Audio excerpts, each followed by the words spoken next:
Notice is hereby given the City Council, City of Alpine, Texas, to hold regular meeting at 5:30 p.m. on Tuesday, September 7th, 2021, City Council chambers at 803 First Hall at the Zoom conference in the City of Alpine, Texas. The login details may be found at www.cityofalpine.com.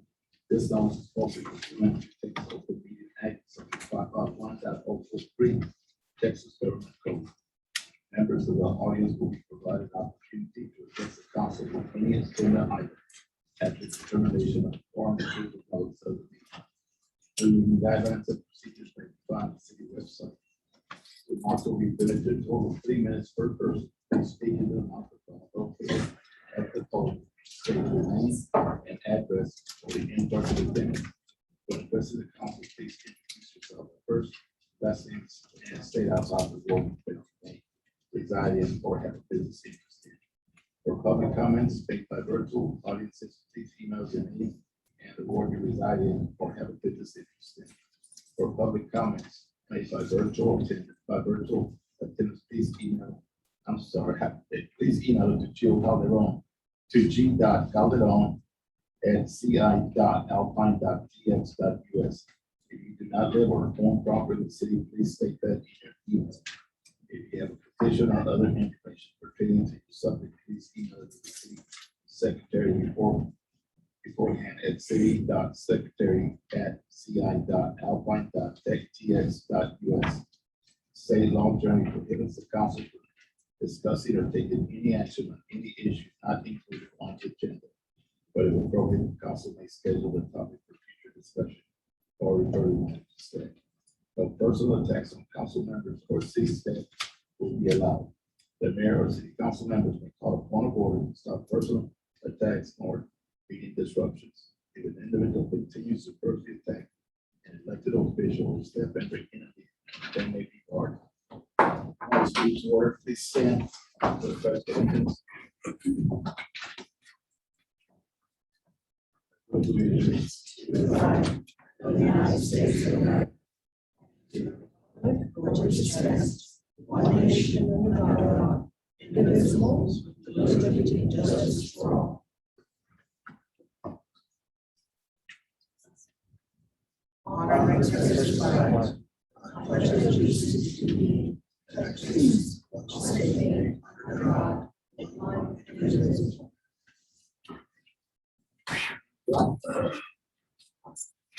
Okay, we have four city. Yes, all members are present. The notice was posted at 2 p.m. on September 3rd. Okay, we'll now go to the public comment section. Anybody sign up? Yes, we have Mr. Alexander Gilmore here. Okay.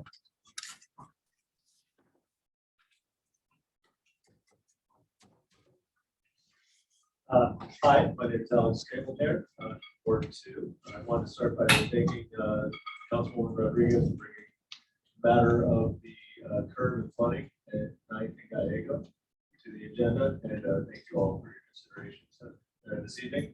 My concern about this issue is not only is storm drainage from the mountain every time that it comes off at 9th, comes down 9th, not making it all the way to the creek.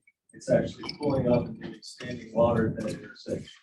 It's flooding through the property that I'm trying to restore the Apache, the former ATU hall.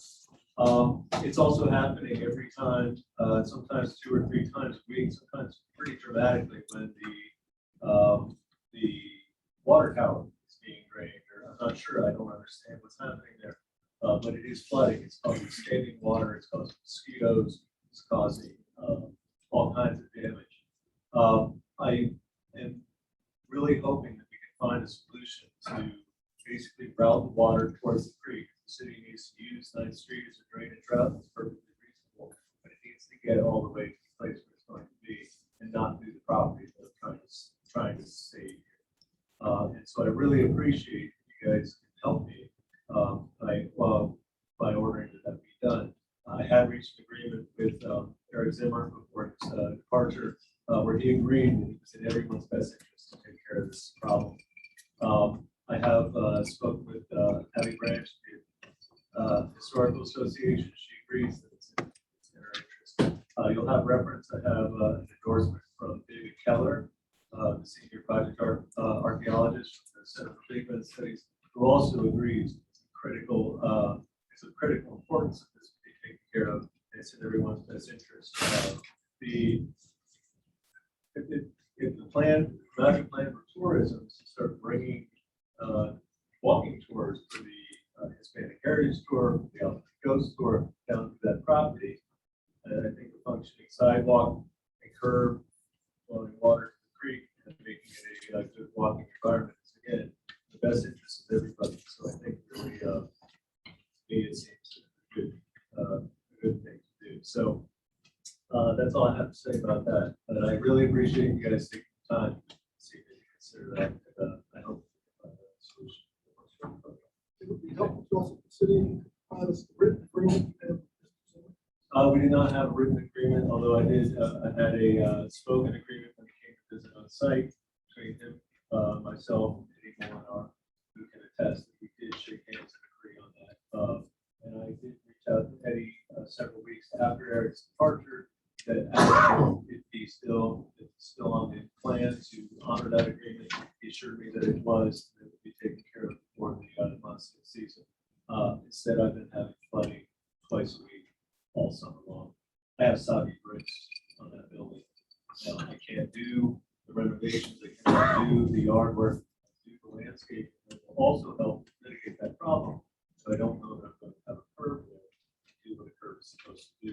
The way it's designed for parking is no longer relevant to function of property, and I'm not really sure what the idea was there. The cut-ins were not done properly. They have to slope up to keep the water flowing through the property. That's not what's happening. So I do hope that we will consider that and move forward with that project. Anything I can do to help or collaborate with you, do that. Report. Okay, thank you, sir. Anybody else? We have Angie Benjamin. Speak or what?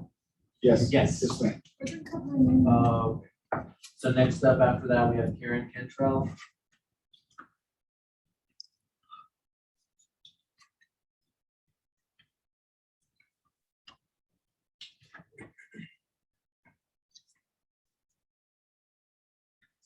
Council, city managers, secretary, attorney.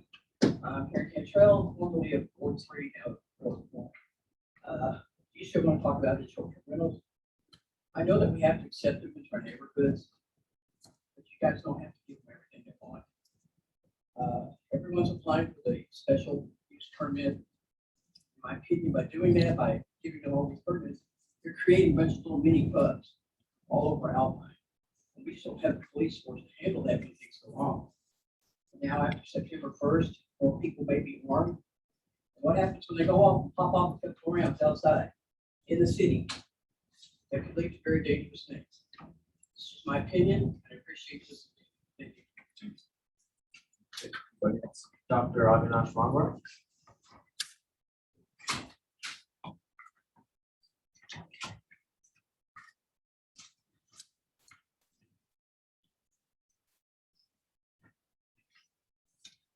Thank you, Mayor. Also, Doctor. Secretary. Manager, my name is Avinash Sharma, Ward 1. And I'm going to take up 3 different opportunities. So this time, first time around, I'll be brief. This is about one item of the budget. Proposed revenues. Item interest and CD fund. 140,758. Listed as revenues. Should have revenues. So expenses. Because if I look at your item, public hearing. Point 1. Public hearing to obtain citizen views and comments on the first reading of Ordinance 2021-09-1, an ordinance making appropriation for the score of the city of Alpine, Texas, for the fiscal year 2021, ending September 30, 2022.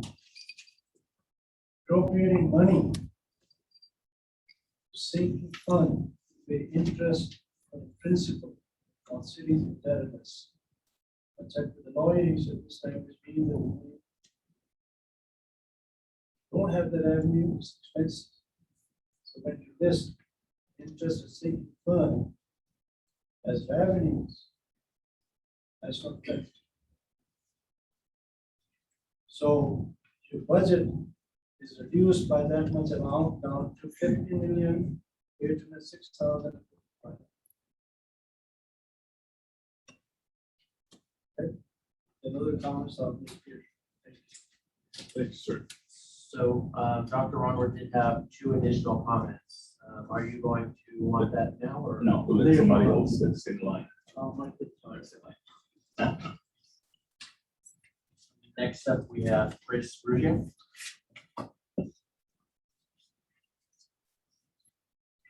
Well, my name is Chris Rugia. I live in Ward 3. I'm your Director of Tourism, and that's the capacity that I'd like to address Mr. Campbell Hare's issue. I don't know the engineering situation. I haven't spoken to Eddie about what's on his plate in terms of drainage and rain, water, and storm runoff. But I can confirm that that property is of historic importance to the city. It is a strong candidate for the Hispanic Heritage Walking Tour. And so whatever we can do to make sure that the property stabilizes so it can be improved and restored certainly would be in our interest. Thank you, Chris. Anybody else? Lastly, we have Rick Stevens. Okay.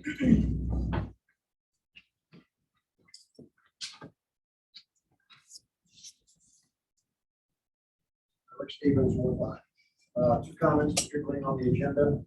First is that one of the action items shows that, particularly regarding the first action item, the approval of the budget second reading will be focused to be on September 21st. Should you wait until September 21st, you will not be able to have the budget discussed this year until it starts on November 1st. You have to read your city charter, so the charter says that by September 1st. Second comment I'd make is the agenda shows under executive session to deliberate and consider approval of the interim city manager contract. You do not have the authority to approve anything in executive session. That's the council. Thanks, sir. Okay. Everyone begin. Yes. Okay, Dr. Ronworth, would you like to make another comment? Prefers to make it at the item. Is that going to be allowable? And the public hearing. And then there was another action. Right. So, any more public comments? That's it. We don't have any presentations or public presentations. I do want to take a minute, and we have a full agenda, so I want to go into other details. Talking about the update on the virus. In the last 3 weeks, we started out with 12 cases, and it's up to 26. As of today's report, we're at 15 active cases. So it's kind of fluctuating, and hopefully people will be more cautious, and also there's more people getting the vaccine. I was at Solross last Thursday when they provided the vaccine. It was quite a number of folks that showed up for that. Some were first timers, some were second, some were boosters, which is great to see. Now, this vaccine is not gonna stop the virus, okay? It'll help slow it down, help if you do catch, they get infected with the virus, it'll kind of lessen the illness that follows with it. Okay, so don't, there's a lot of stuff going on back and forth, it's gonna stop it, no, it won't. It's just gonna lessen the illness, is all it's gonna do. But it's better to have some kind of protection than none at all. Also, the wearing a face mask in crowded areas is still highly recommended. Can't force anybody to do that. Can't force anybody to get the vaccine either.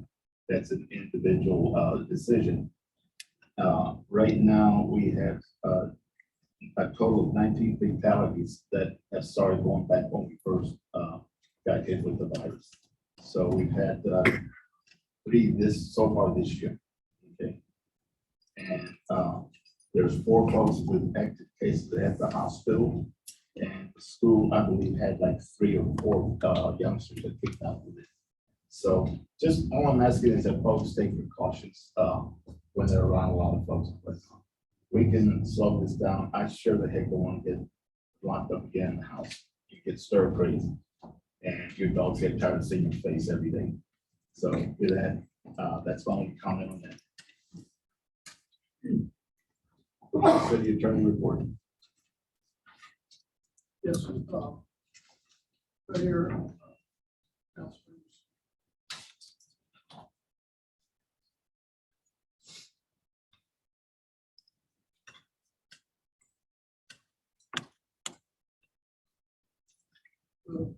There's been some issues at the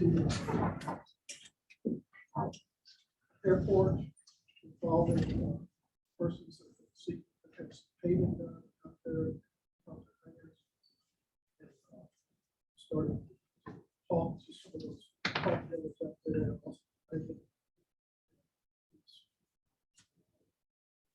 Can't hear, I can barely hear. So they call it that. The city does, it has in the past, a lot of paving out there on ramps, paving parts in front of the hangars that lead up to the runways. There's been some new hangars built out there that don't have ramps built in front of them. City's trying to put those into a budget so that they pay for those budget.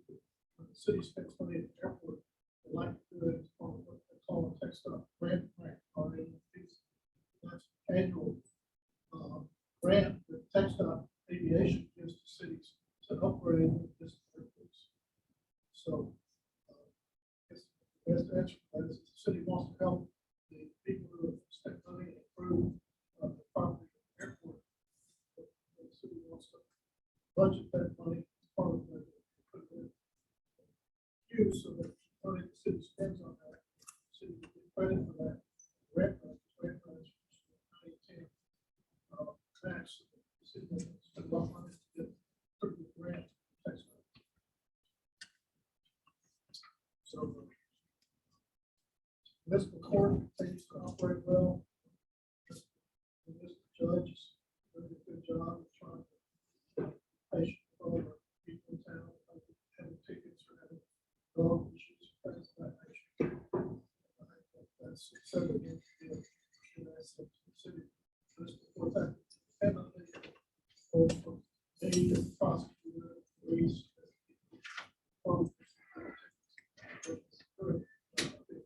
job.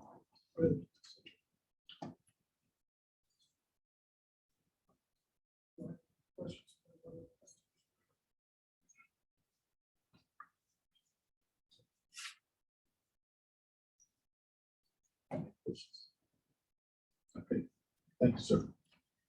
Move on to city manager report. There's a question on the floor. Oh, I'm sorry, I didn't see you. I would just like to correct a statement. Grants are 50-50, not 90-10. 90-10 are for the larger capital improvements. I know personally about them because I'm involved. It's 50-50.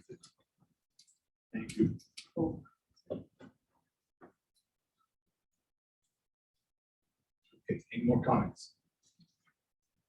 City manager. The opioid settlement. The opioid settlement, there was a class action lawsuit filed by private lawyers against the state of Texas for costs incurred by the state and cities for dealing with people that were addicted to opioids, basically fentanyl. Basically, private lawyers sued the manufacturers of fentanyl, got a big settlement. So the federal judge carved out money for everybody. In that fentanyl settlement, city of Alpine get $30,000. Questions on that? We didn't have a choice on anything. We didn't have to participate. That's just the way they carved it out for us. So it was allocated to the state. How would that money be spent? Sorry, can I ask that question? That's too early. We have to wait and get the money and put it in the budget. be on council decision. Right? Let's get into the, if the city can show some expenses that they've had with health issues. So, but that's an issue. Of course, we get the money that the council can criteria decide. It's just announced in the last 30 days that this money's going to start coming down the pipe. Anyways, every little bit else. Okay, any more questions, comments? Yeah, let's go on to city manager report.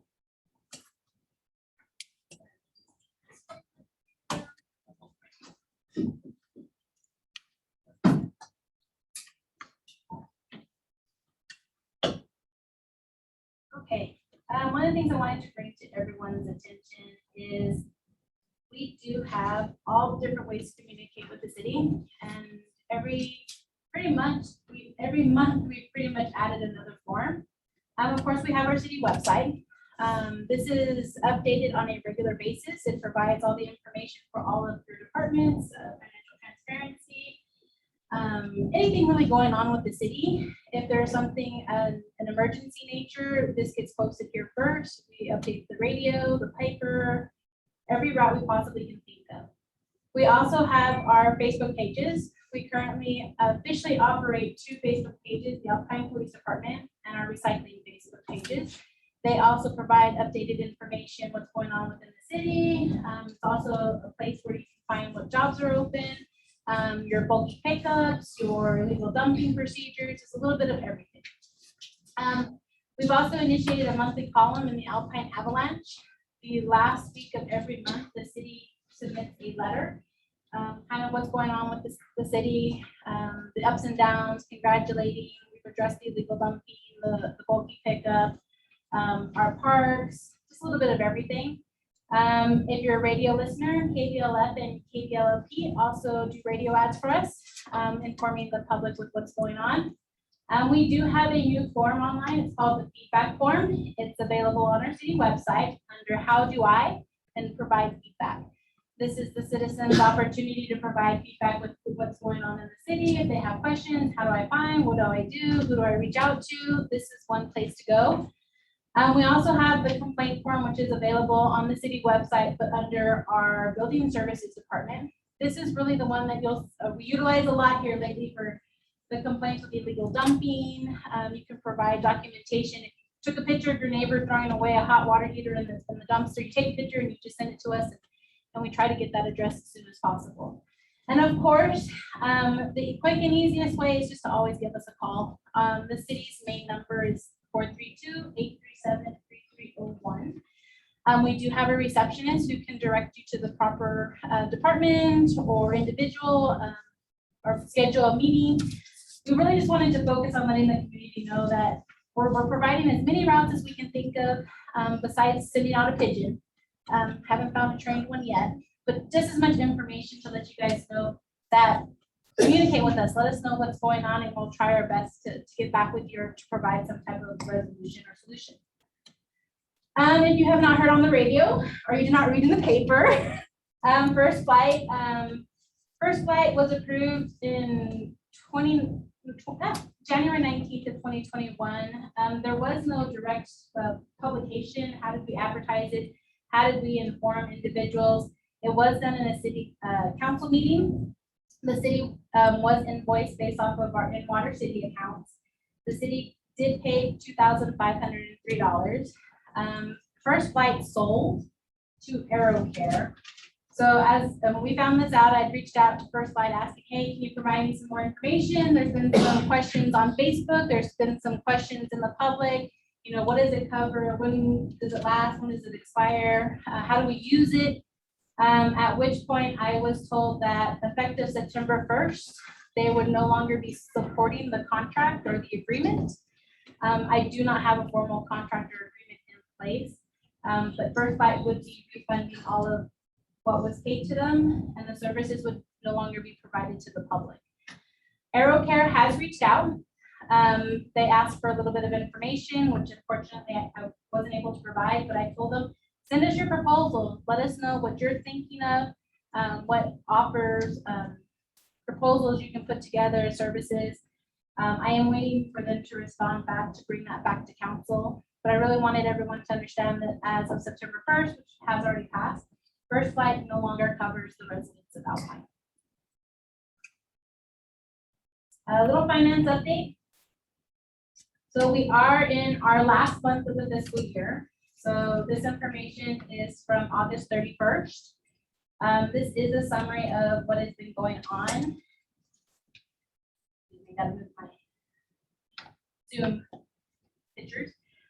So the general fund currently has actual revenue of 5.3 million and our expenditures are at 4.5 million. So we are bringing in more revenues than expenditures. I do indicate to be cautious with this information because currently we have 294,118 in encumbered expenses. These are expenses that we received a purchase order or we have a contract in place. And these are very estimated.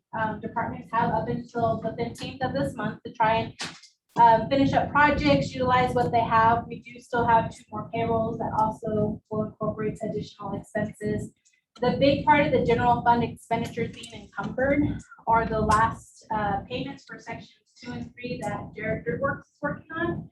So depending on if he finishes, the rain has been against him this whole time, in our benefit at the same time. He's trying to work during these dry periods to get the final paving down on the roads that you've seen dug up. The water and sewer and sanitation funds are currently at 4.3 million actual revenue and expenditures at 4.09 million. But as in the same, they have encumbered expenditures currently in 206,139. And there are several big projects that need to be completed sooner than later. We are working with them on a plan of action as far as what do we need to accomplish right this minute, what can we wait till the next fiscal year. They do have some contracts in place that were presented as task orders with the current engineers, following up with them and where do we stand. The airport fund is currently brought in 597,566 in revenue, and expenditures are at 593,288. They currently have 52,586 in encumbered. This is the portion of the required matching for the construction phase. This will be pulled out and put into reserves so that it can be properly allocated when we do get that invoice to pay the full 95,000. This does indicate that the airport has more expenses than revenue, and it will be discussed as a budget amendment. The hotel occupancy tax fund, currently, they're at $571,055 in revenue and $331,741 in expenses. They have far exceeded what we have budgeted. This will be a budget amendment. Everyone got out this year and traveled, greatly appreciated. I know Chris has been instructed. We are required by state law to spend around 51% of our income on advertising. So he is doing a big push this last month to ensure that we do meet those goals. We did have a few big events. Viva Big Ben, we just received the invoice for, and a few others that we will have to process as well. They do not have any encumbered expenses, 5,345, and this is for advertising currently. So we're encouraging him to spend money. He usually does not hear that from me.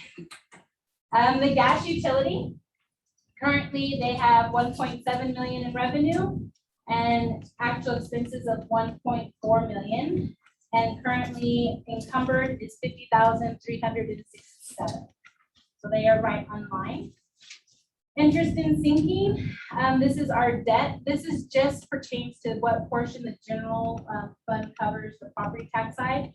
We have made all of our final payments for this fiscal year because we do get some penalty and interest. The revenue has exceeded what was budgeted in the amount of 151,799.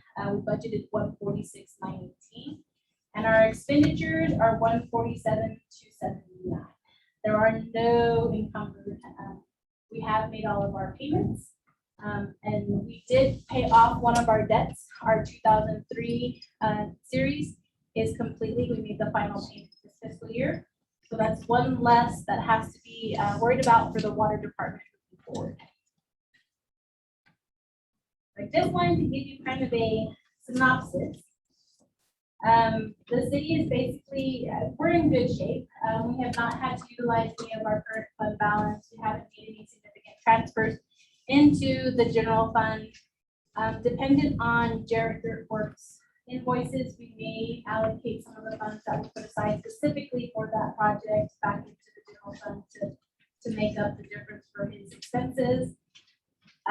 We're pretty much in balance. We are required to do a budget amendment to reflect, of course, the additional expenses and the additional revenue.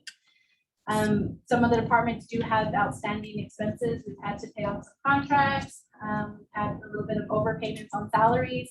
So we're gonna go back in and adjust that and to have a call to address it. That is what I have. Any comments? I have a question going back to your first one. You state they're wanting information. Is it what you provide services? Is the city wanting to provide this service? I have told them that I don't have any information as to what services were being provided. First Light was just providing coverage. I don't know how that all entailed or worked out, and I tried to find some documentation. They're wanting to present a proposal that if we decided as a city to cover the whole entire city like we did with First Light, that this is what the services would entail, which I could not provide in what we currently have. As far as the expense, I did indicate that it would have to go before council. Council would have to make that decision. It was paid out of one of the discretionary Ward 5 funds, and so that would be one of the council members. This is a new council, new direction. It depends on how you guys want to support that. But I wanted to give them the opportunity to provide us as much information as possible. That was my question, because I'm just a little curious as to where the money was coming from. That's the last time it was from Councilor Stevens' discretionary. Yes. So it wasn't actually coming from the city budget, it was a discretionary, right? So that's in the general fund. Yes, but it's from the city was allocated for Ward 5 discretionary. It's just like you guys all have yours. No comments. Let's go ahead and move on to city staff update.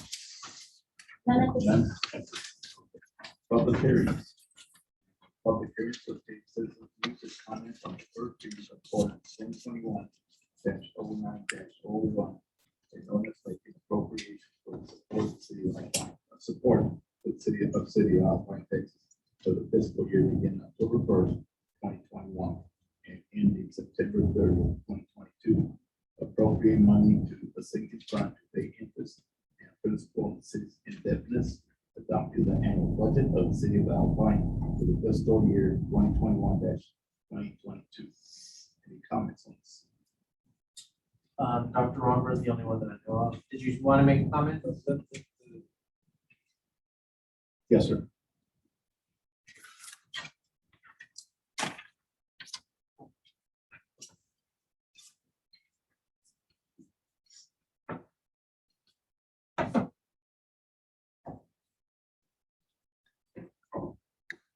Once again, Rick Stevens, Ward 5. I want to talk about budget. I have 4 items to talk about. The first is the total budget is represented for every council is just shy of $16 million, but it only balances because of allocation of $2.2 million coming out of fund balance. When I look at the charts that are provided to council, and they're highlighted here on this particular chart, here's the current fund balance as of the beginning of this year. Here's the budget.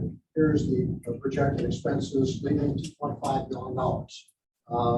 However, it also shows that $1 million is already allocated, leaving $1.5 million. So the budget is relying on $2.2 million of fund reserve. I think it's important that council will understand where the other $750,000 is coming from, because I could not find it in the budget. Second point that I would make is that I made this comment before. Current inflation right now is at 5%. You're only allocating 3% for your city employees. And the net effect will be, as a result of inflation, your city employees will actually lose in net pay we're billing by $800 of business services. The net result is they're going to be taking a pay cut. And I think that's a poor way to treat employees. Third is that, when you look at having a reserve based upon what you show, you want zero reserve. I think that's a very poor process. Council does have a policy in place, this past ordinance a number of years ago, that you strive to achieve a 25% reserve based upon your current budget. And the last is under your budget, you're supposed to identify what your level of debt is. You've not identified the level of debt. It's nowhere in the budget documentation. Certainly talks about the interest and saving fund. The council has an obligation, and by city charter, you are to disclose the amount of the debt. So we as the residents have no ability to look at that. Thank you, sir. Anybody else? Just Dr. Rongo. Dr. Rondo.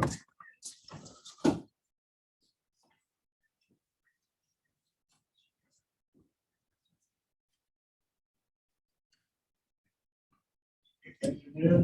Absolutely.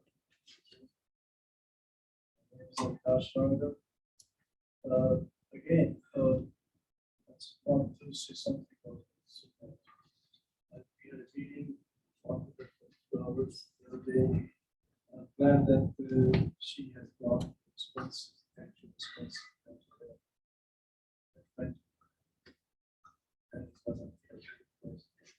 Paper, those actual expenses and that is came from the document that you give us. Those were the 6 months. So I want to thank you for listening to the experts. And as regard so-called add-ons, I thought earlier, these things started in 2017. If you go back to 2018, 2019, money transfer elements introduced $300,000, just to give you some history. It's not something that you are doing. Okay. And a year later, money transfer raised $300,000 to $1 million. No explanation. When I was talking with the neighbors, she tried to explain to me. And, what I suggest is that the council not approve the budget as presented, take another look at it. Or you can present this, or pass it, and modify it.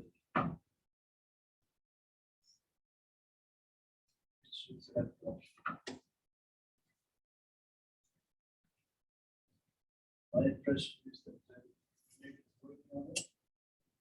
She don't have, she had followed from previous administration. Thanks, sir. Anybody else? Okay. Let's move on to item 2, public hearings to obtain citizen view comments on the first reading of ordinance 2021-09-02. Ordinance adopted FY 121-2022 tax rate of the city of Ottawa. A tax rate of .08345 for $100 evaluation has been recommended for the fiscal year 2021-2022. Maintenance operation is .468819 and interest and sinking is .039526 on $100 evaluation of property. There any comments on item 2? Please see none, we'll move on to item 3, public hearings to take citizen view and comments on resolution 2021-09-03, a resolution approving 2021-2026 capital improvement plan. Any comments? Okay, move on to item 4, public hearings of the citizens' views and comments on short-term rentals, especially permit applications. Any comments? Okay, we'll move on to the consent agenda. Minutes, financial reports, department written reports, board appointments, etc. Notice of to the public. The following items are routine and administrative nature. The council has been furnished with background and support information material on each item, and or it has been discussed at this meeting. All items will be acted upon by one vote without being discussed separately unless requested by council member, in which event the item or items will immediately be withdrawn for individual consideration in the same sequence after the items or not requiring separate discussion have been acted upon. They will remain out to be adopted by one vote. And we start with the interim city manager. Approval of August 17th, 2021 regular meeting minutes. Approval of August 31st, 2021 special meeting minutes. Approval of third quarter investment report. Approval of resolution 2021-09-01, a resolution designating the city manager as the authorized representative for the Department of Justice Assistance Program Grant. Approval of resolution 2021-09-02, a resolution designating the city manager as the authorized representative for the State Homeland Security Program Regular Projects Grant. Approval of municipal court judge job description. Approval of municipal court clerk job description. Sarah, would you like me to read yours as well? I can read it. The approval of the appointment of Baronets to Parks and Recreation Board Chair. Approval of hangar lease rental rate increase of 0.01 per square foot for ground lease rate of Alpine Ferris Municipal Airport. And approval of short-term rental special use permit applications for 401 East Avenue A, owner of record is Richard Zimmer. And 405 East Avenue E, owner of record is Shelley and Carrie Shackelford. I'll accept the motion. Consent agenda. Okay, is there a second? Any discussion? Just that I would like to see a little bit more detail on this. Just It's actually by ordinance, we can only report the motion second. Correct. Basically the vote. So in order to, discussion. for our ordinance, we need to change our city ordinance. Any more? All those in favor, raise your right hand. Vote by sign, motion carries. Okay, let's move on to information and discussion items. The first item is a presentation by Michael Scudder, West Texas Ambulance Service Quarterly Report.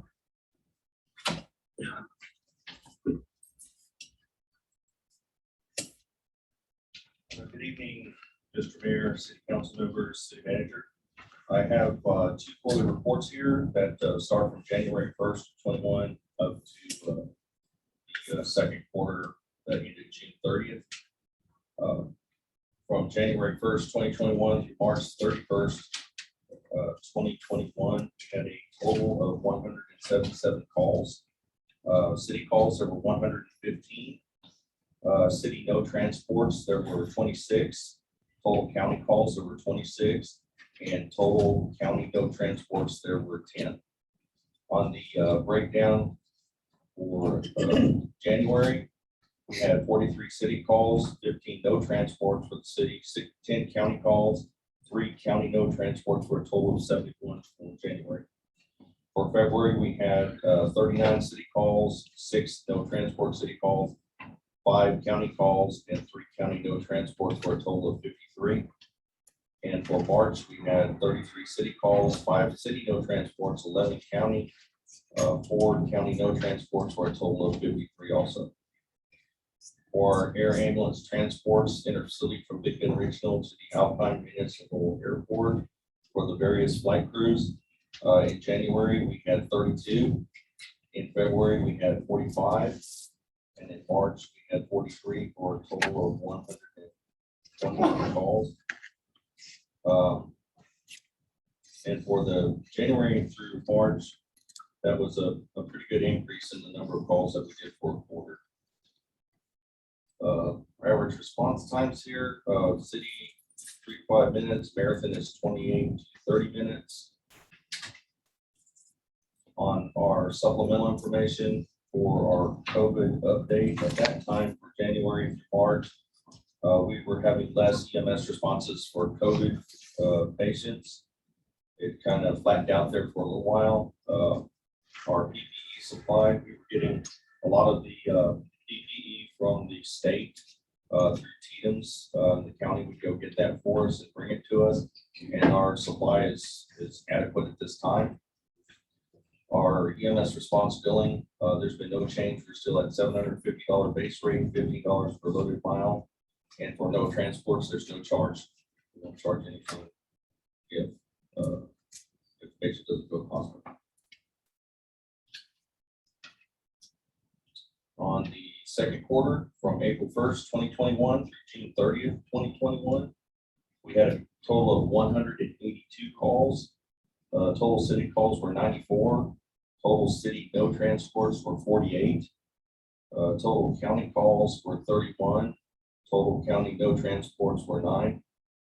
In those numbers, you can see there was a significant increase in no transports. And this is when we started seeing some more of the COVID situations. People would call, we'd go and assess them. They didn't really want to go to the hospital, but they wanted some information on what to do.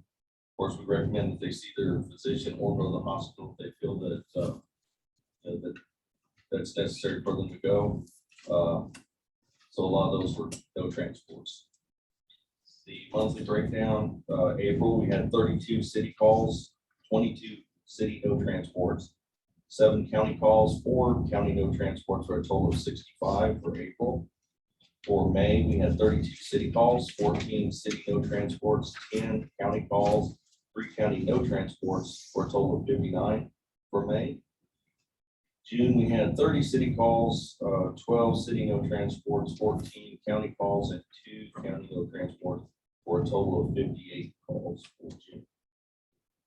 On our air ambulances transports, we had 37 for April, 50 for May, and 35 for June, for a total of 122. Response times still the same. COVID-19 update. This, what I was just speaking about, we did have an increase in COVID EMS responses. It was feast or famine. There'd be a time where just a whole week were just COVID calls, and a lot of the air transfers, the increased number there, a lot of those were patients that were being transferred out for COVID. As of right now, and as everybody's probably well aware, a lot of the big hospitals are just full. We've had calls for patients that we're transferring out that have been sitting in the hospital for 2 and 3 days because there are no rooms available. And those aren't just for COVID patients. Those are for patients that have other medical issues, not even related to COVID, but there's just no beds available. Yesterday, I was speaking to one of the flight crews out of Albuquerque, and they were flying patients to other states, even as far as Illinois, to get people in the hospital. So it's situations dire, even non-COVID patients. There's so many hospital rooms that are just allocated for that. There's no room for them to even put sick, other non-related patients out there. Our PPE supply, I'm sorry, it's still adequate. One of the things at our COVID meetings that we have every Tuesday with the state, one thing that has not come back into play is getting the additional PPE resources from TDMS. They're no longer doing that. It's not been approved by the governor's office, so there's no PPE out there to just give to us like they were before. Their policy is to try to find the PPE ourselves and purchase it ourselves. And if you can't find it, then we address it with the COVID task force, and then they'll look at getting us anything that they can. But as of right now, the PPE is just not available out there like it was. So we're running on our reserves, just depending on how things go, see how that works. So, but right now we have all the adequate supplies for what what we've been doing right now. Let's see. Our billing, we've still kept it the same. A lot of the overhead expenses have gone up, obviously, but one of the things, especially with the insurance companies, we can't just bill them and they just approve it and say they'll pay it. A lot of it has to go through months and months, whether they're gonna pay it or not. One of the bad things is a lot of the insurance companies, they now follow the guidelines that Medicare uses, which are lower than everybody else. We get on a transport from our $750, we get 80% of $316.52, I believe. And so a lot of the private insurance companies are starting to follow that model and that template that they will pay with the approved amount that Medicare is paying. So it just depends. Very few, if any, pay the actual billed amount.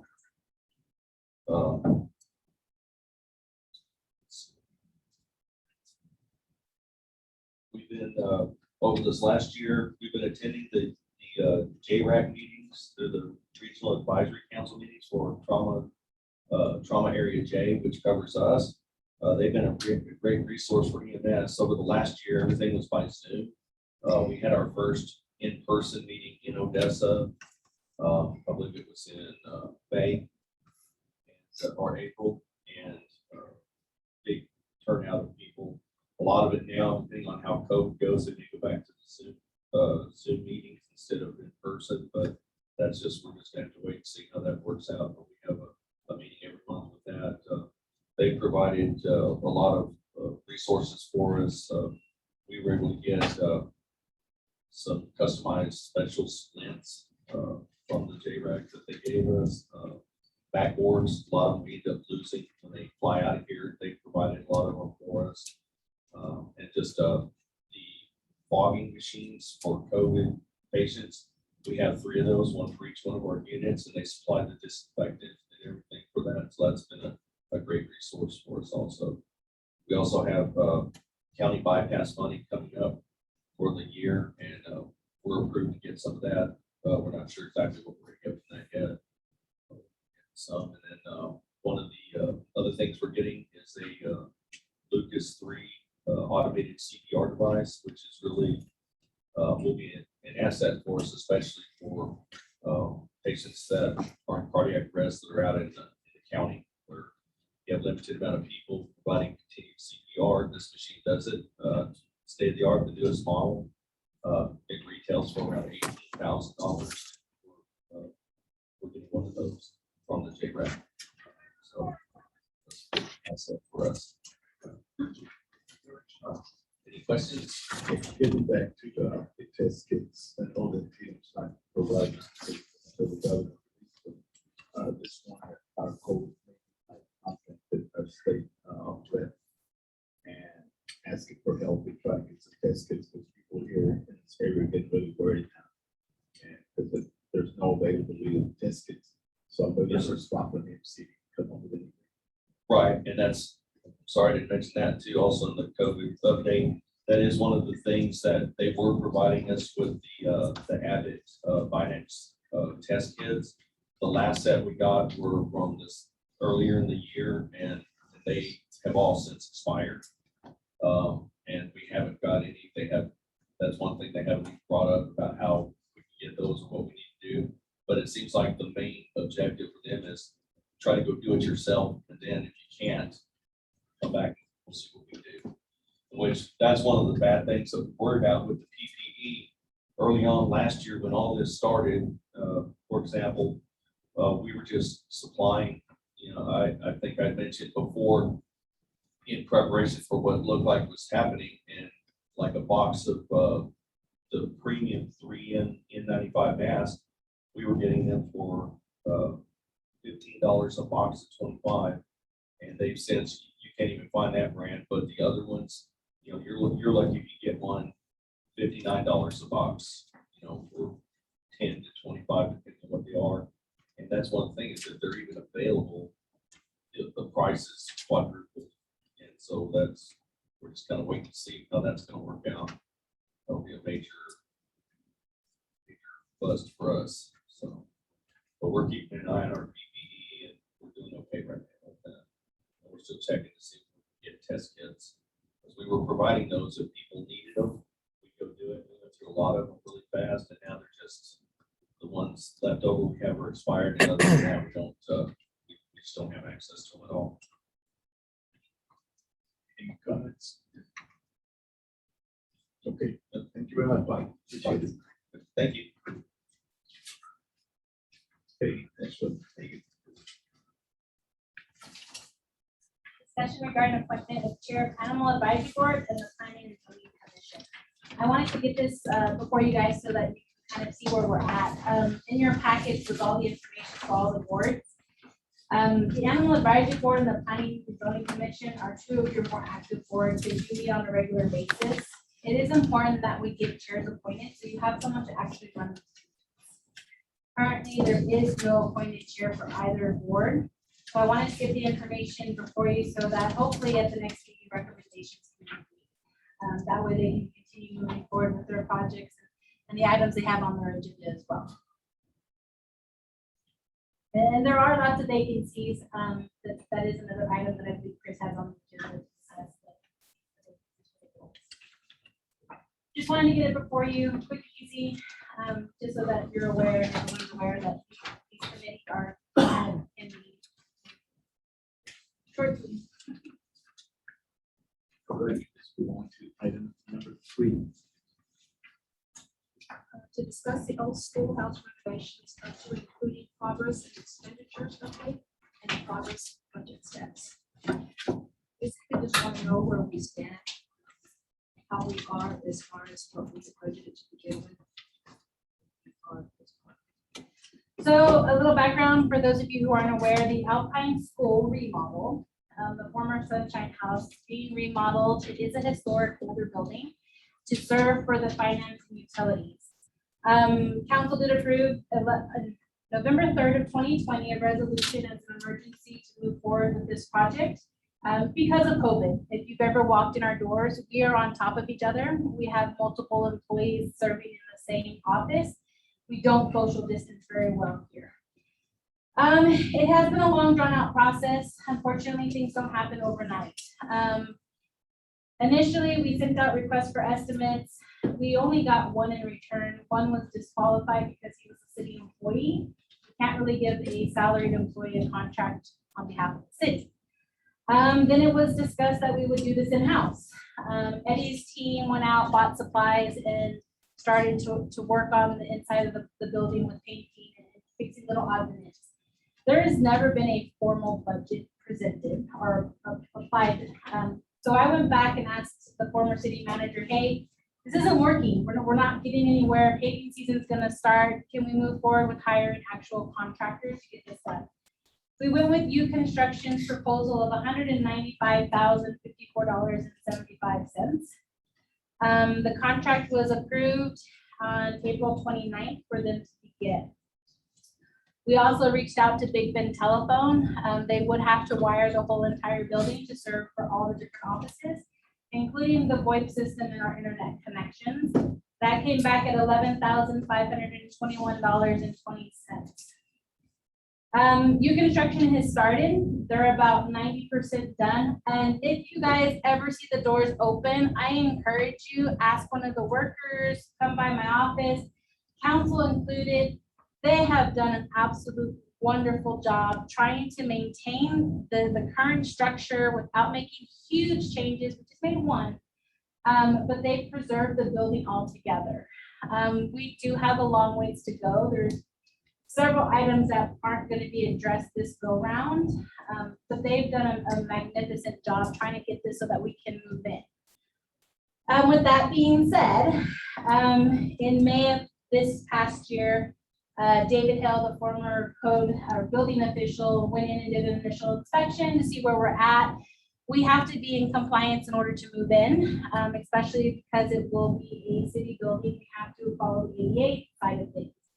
It is not ADA compliant in regards to the front. If you've noticed, the stairs and the ramp have completely changed. They went in, this wasn't an amendment to the initial estimate for an additional $21,575.20. They redid the whole front part of the building so that it would be handicap accessible. We also had to meet requirements for emergency doors. The ability to come in and out in one swoop move and not having to like turn one way or another way, it's the same every time. So the doors have been updated to meet that compliance. Of course, we have to electric, plumbing, all of those as well. They're currently still working on the electrical side of it, and they're getting that updated, renovating the HVAC as well. Unfortunately, in the midst of all of our good work, we found a water leak in the parking lot area of the Sunshine, or former Sunshine House, that had to be addressed. What was an initial little bubble was the replacement of all the piping from the beginning of where the meter is up into the building. It had completely eroded, basically had fallen apart. So we have to get a plumber. This is an additional expense that we don't currently have an estimate for. We're in line with everyone else in getting a plumber in. So our guys with the water department went in and pulled up the gravel so that the plumber could just come in and install it. One of the other items that had been discussed with moving into the new building would be furniture. I've worked with my team over the past few months to come up with an agreement. We estimated $25,000 for new furniture, including storage cabinets. A lot of what we have in this building is affixed to the wall. We can't just take it with us. In addition, just because we're moving out of this building doesn't mean other people aren't moving in. So kind of be nice to leave them our secondhand stuff. But we did come to an agreement that we would take what we have that we can take, and we will utilize the furniture that has been stockpiled throughout the city. As people update and upgrade, we're gonna go ahead and pull that to save an expense because we are very eager to move in. We'd like to get in sooner than later, but until we're fully compliant as far as all of our inspections, we can't, and they have a few items that they need to finish on their list. One of the big things with this project is the building that was added on after the fact was put on top of a concrete slab instead of incorporating it, so the water actually just comes under. They're actually putting a little bit of extra, I'm not good with the terminology, some of the metal siding, so that the water runs off into the actual yard area instead of coming back into the building itself. Originally, they wanted to take the whole building down, but we really are needing the space for an office so that we can actually distance from each other as needed. To date, the city has paid $175,314.09. 90% of that is to new construction. They have done all of the work. Initially, when we were trying to do that in-house, we spent about $2,119.11 plus labor. And that was just for the initial paint, brushes, that kind of thing. New construction went back in because they do take pride in their work and repainted everything we had painted so that it all matched and it was consistent with the whole entire building. They also reconfigured the division in one of the offices so that it flowed and looked a little bit better. They've taken a lot of time to give us that extra additional oomph to the building. Ideally, our estimated cost would have been $255,270.26. As we continue to move forward with the project, we don't know what else we're going to run into. We know that the windows do need to be updated, whether they be replaced, fixed to the best that they can, resealed, but we know that that is an issue. This also does not include the entire building. There is a section of the building where the senior citizens would have lunch, their little cafeteria area with the kitchen. That has not been touched at all. That was going to be an addition down the road to make it kind of a community area. At this time, we are not looking at addressing it, obviously because of expenses. The funding for this has been from the CARES Act, which was awarded to us through the federal government. And if we do go over, it will become part of the American Rescue Plan. It does fall under as far as infrastructure and the establishment of the social distancing and additional space, not only for the employees, but for the residents as well. So that when they come in, it is a much larger lobby. We still do have the window where you can go make your payments. There is official glass set up. That was the big change in the Sunshine House, was we did open one wall. Other than that, the bathrooms were remodeled to make them ADA compliant. We did not need a shower, so that was removed. They were made very simple and clean. Plumbing is being addressed as we go. It's been an ongoing project. Like I said, they're about 90% done. I did not get a chance to touch base with them today. If I had, I could probably say they're 95%, but unfortunately, this is where we stand. I hope I answered all your questions. And I have visited with you on this, fantastic job. Of course, anytime you start to renovate an old building, you're gonna run into some hidden surprises. Have an idea of how much it will cost to renovate that village?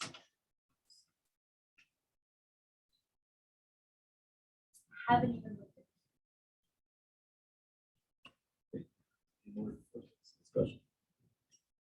Okay, let's move on to, discuss the building, official building inspector position up to and including. Oh, it's yours. Discuss the building official, building inspector position up to and including status of advertisement, applications received, and pending projects and how they're being handled. So we are currently advertising on our city website, TML, and I have asked to renew the ICC membership because we can register our job applications for free on their website. That is pending status. Apparently the city had it once before, it lapsed. I don't know if there's a fee involved with it, but in our job description, we do require ICC compliance and certification. We do have a contract with a Mr. Roy Mendoza. He is the building official out of the city of Fort Stockton. He has been actually a godsend. A lot of people don't know we have an inspector. So he's kind of caught some of the people who are trying to get around the process. Jessica Boris, who's our permit tech, has done a great job with keeping up with not only visually seeing people who are trying to make improvements, making sure that they have permits, but also scheduling as Roy comes in. Roy does come in after hours and on Saturdays. Jessica has been willing, and everyone so far has been willing to work with those extended hours and understanding that we get them scheduled. We currently have, in the past couple of weeks, done 38 inspections. This is everything from electrical framing, fire, HVAC, plumbing, your carport, your fencing, time reviews, a lot of electrical. Jessica has established procedures. These are all temporary until we do get a building inspector hired.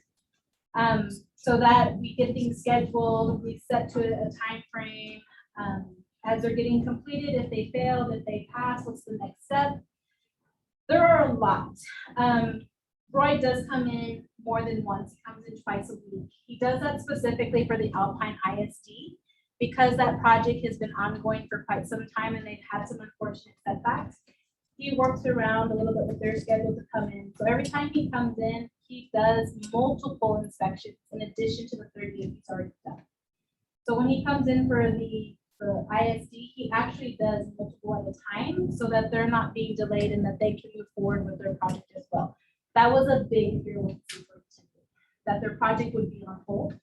So we did reach out, or I reached out to as many people as I could find so that I could grab someone to help us so we weren't sitting dead in the water so that people could move forward. We have received one application. The individual who has applied does not meet our requirements. So we're hoping that once we get applied to the ICC and we get the job description up there, that maybe we'll get some more feedback.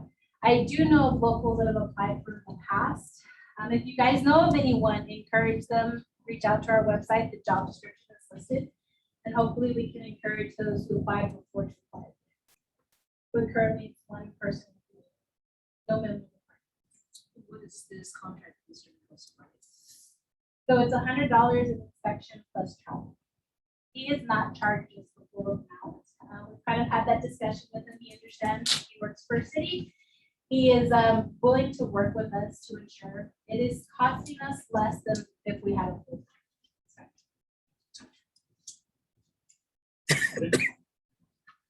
Great. Let's move on to item 5. Discussion regarding the city extraterritorial jurisdiction. I've been approached by several people at my back door calling that our code inspector is out on their land in the county in the ETJ area. I have found out that according to these highlighted things, it's not enforced. City, my ward alone, I drove half of today, and I was at 19 spots that need mowing. So we've got plenty to take care of in the city. That we're going to broad, say all these words on that. Let me explain to the city what the extraterritorial jurisdiction is. I gave all of you a question and answer for Texas Fiscal League. What is the ETJ? ETJ is the city's extraterritorial jurisdiction for a home rule city of more than 5,000 people and extends 1 mile beyond the city limits. Expand the city limits, takes it a mile from the city. It's originally set up so that suburban cities couldn't get poached on by their neighbors. So because the law is you can't, one city cannot take over another city's ETJ if they want to annex. So that sort of protects the city against the city that focus. Then cities started trying to do more and more the extraterritorial jurisdiction or ETJ. And so the Texas issue of giving tickets, the issue of giving permits, having to pay for permits, building permits, zoning, all of those issues. Ends up, the city of Alpine, like other cities, cannot do that or enforce that in the ETJ. There's a case that I found called Collin County versus the city of McKinney. And it's noted in the last page. And it went to courts in the state of Texas, in 2018. That cities cannot enforce their building codes. They can't require a landowner to obtain city building permits, inspections, approvals, pay related fees. They can't require but it can regulate the use of the building, property for business, industrial, or other purposes. Bulk, height, number of buildings, size of the building, or number of residential facilities. In other words, the cities don't have zoning authority in the ETJ. They don't have permit authority. Can't say, can't impose the same regulations in the ETJ. The city, you're limited to doing more laws within the city. One exception is that state laws explicitly provides that cities can do what the state law allows them to do in the ETJ. And in Texas, we have colonial laws, the counties that border Texas, Mexico border. Colonial laws say that subdivided land in a border county have to provide water and sewer to selling lots, subdivided lots of less than 5 acres. So the county, Bruce County is required to follow that. So the city doesn't really have to do anything. All the city can do is tell somebody, you have to follow the county rules as far as the colonial. So, but other than that, can't do anything. The issues also come up about police. Well, the police can't go out into the ETJ and generally enforce the kind of things that normally police chasing somebody in the crime and view, see them and stop them outside the city. They can give that person a ticket or arrest that person, but the ETJ doesn't affect that. They're able to do that because the crime has been committed with the police officer. When the police officer makes that arrest, supposed to be should bring that person to the county and turn that case over to the county sheriff because it happened outside the city limits. Police don't have general jurisdiction to just do things outside the city. So that's the law in Texas, not ETJ. So I'll have a handout that tries to explain it a little bit more. Question. Where exactly was the issues? They were out of Police or code enforcement went out and told people. excuse me, what did you say? We can't hear I said the code enforcement went out and told people they needed to mow their lawn or he was gonna give them a ticket. They're in an ETJ FG and even ETJ. Can't do. So I had people in my back door on the phone. So we're just discussing it. I don't understand why somebody's in the county and this whole town is grown up. That's my problem. Get back in the city where you're employed by the county handle their own. That was my comment. Yes, ma'am. I have a question. Are there any guidelines for any kind of code enforcement out in the county? I mean, what if somebody wants to build a small nuclear reactor out there? That's the county. The Oh, the county county. has to, the county will maintain all of that. We can't do county and city. Okay, so the county can stop them from building a small nuclear reactor. If they know it's happening. I Okay, hope they I do. just want to know. Yes, Thank you. ma'am. Thank you. Yes, ma'am. If you look at the code, if it is a health and safety issue in the county that is affecting the city, you can ask the person to cut their weeds.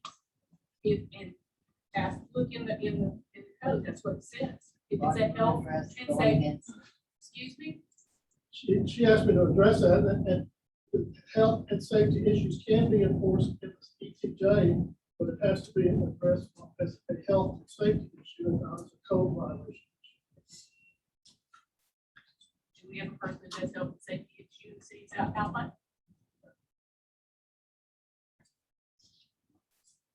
Could you follow up with that to see if that was being done or what? Yes, I have received several complaints, and I asked the current code enforcement compliance officer to focus within the city. Front tabs. We do have a lot more.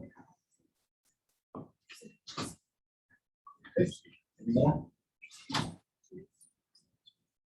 Okay, let's go ahead and move on then to action items to be accompanied by a brief statement of facts, including where funds are coming from, if applicable. Action items limited to 10 per meeting after being called upon by the mayor pro tem. Citizens are required to state their name and the board for their priority will be given to the citizens of Alpine and those of the business or property in the city. Individuals who do not live on business or property in the city limits of Alpine will be allowed to speak if time is available. The first item is discuss, consider, and approve the first reading of ordinance 2021-09-01, an ordinance making appropriations for the support of the city of Alpine, Texas, for the fiscal year beginning October 1st, 2021, and ending September 30th, 2022, appropriating money to a sinking fund to pay interest and principal on the city's indebtedness, adopting the annual budget of the city of Alpine for the fiscal year 2021. Entertain a motion.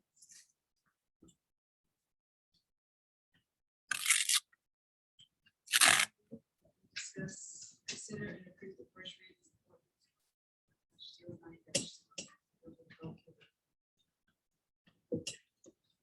An ordinance making appropriations for the support of the city of Alpine, Texas for the fiscal year beginning October 1st, 2021 and ending September 30th, 2022. Appropriating money to a sinking fund to pay interest and principal on the city's indebtedness. Adopting the annual budget of the city of Alpine for fiscal year 2021 to 2022. Okay, entertain a second. Okay, motion made, second discussion. I was gonna ask Megan to go over reserves and dump it up a little bit for me. I asked Jill to have an easel for us. If you will go through and kind of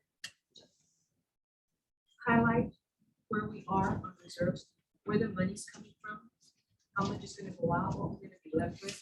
If we're going to be having the 3 months of operating funds and reserves that we did, and what our current debt is, without actually going into the funds that are already dedicated. So just what is in reserve, not dedicated. So all of our funds are dedicated funds. The ordinance was passed last fiscal year, allowing that anything that we put into Texas class capital improvements, Texas class airport revenues, Texas class hot reserves, Texas class creek project, Texas class generators, because we did move part of it out. Texas class fire department and the Texas class water sewer infrastructure. Those are all dedicated. Those are funds that are specifically set up and designed to be used for the projects. pertaining to those fields. So like for the water and wastewater, the big push with that, like during our budget workshops, was that this money would be allocated to make the improvements at the wastewater treatment plant. Part of that money is dedicated even further. We resolved part of that in prior ordinance to loosen up some of those funds that no longer had to be dedicated towards a certain project to go towards the wastewater treatment plant. The only fund that is not currently dedicated to anything is our tax SAR. If you look at that estimated reserve balance, you'll notice that it doesn't match our quarterly investment report. The reason for that being is we did get our first payment from the federal government through the state in regards to the American Rescue Plan. In order to maintain collateral and not be in violation and find another finding in an audit because we had too much money in our accounts, it was automatically moved to TechStar, which is a reserve account that has no dedication to it. It can be utilized for basically, let's just put money into a pot, and when we need it, we have it. This is an item of discussion, of course, that needs to happen. It's gonna happen the 21st. Have it now. This is the only one that is kind of can be used anywhere, as long as we follow the TDM and federal government requirements for use of the American Rescue Plan. The fund balance, you'll hear it called many things. Every year, Excuse me, could you use the easel and kind of walk us through? I guess what I'm asking is I want to account for all that you're saying and see what we're gonna have. What we started out with, what all this is that you're talking about, and what we're gonna end up with, where it came. We've already discussed where it came from. I want to know now what's going on.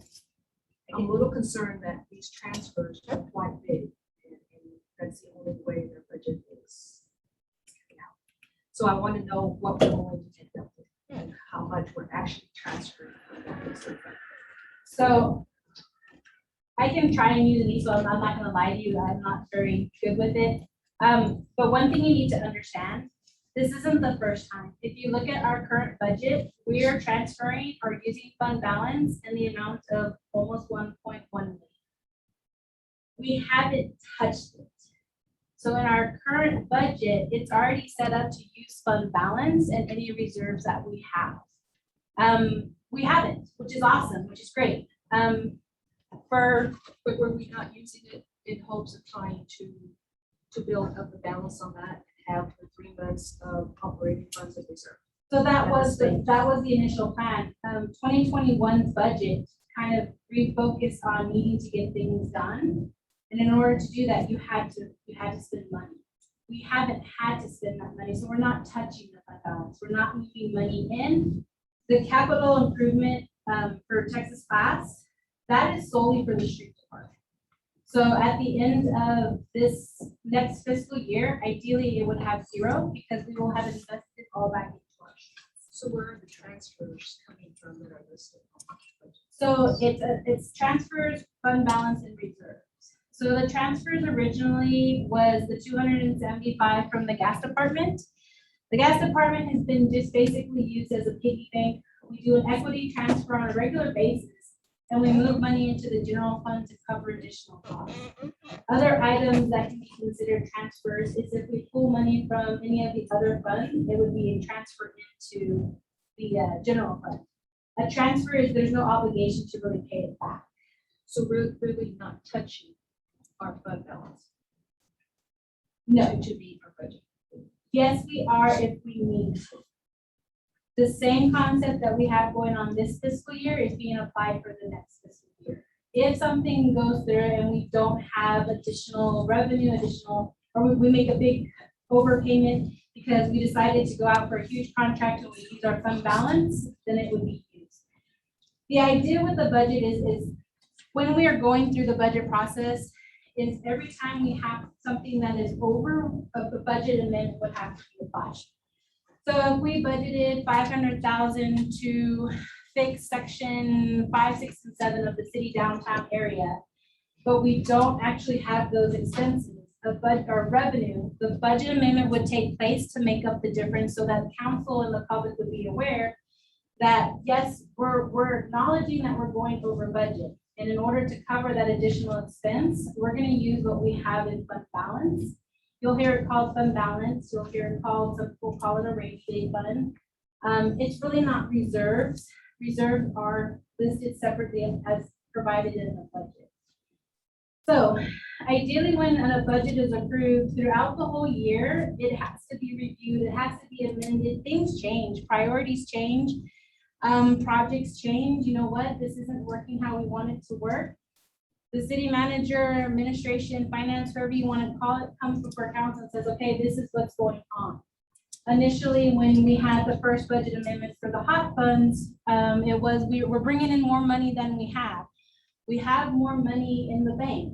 Let's utilize it to make improvements. It goes before council with the understanding of this is where the money's coming from. This is what it's going to. But when you propose a budget, it's not concrete. It is not, you're gonna go by that. This is the absolute dead set, but you have to be able to explain. So I know one of the big feedback, I'll bring it up, is the airport. The airport has all these improvements that they want to make, but what it's hard to understand is you have to understand that the city's already obligated themselves to big projects with Texas Aviation, that the money has to be there for. So the 28,000 that they have in reserves, they have currently 95,000 for the construction of the lighting. They have a 25% cost or coverage or matching, however you want to word it, towards the removal and upgrade of the gate walls. So this is all money that should be set aside. Your sewer plant. Council at one point, I know Mr. Stevens was on the council, I over there as well. But understanding that they dedicated part of those reserves even more. You can move money around and council just has to be made aware.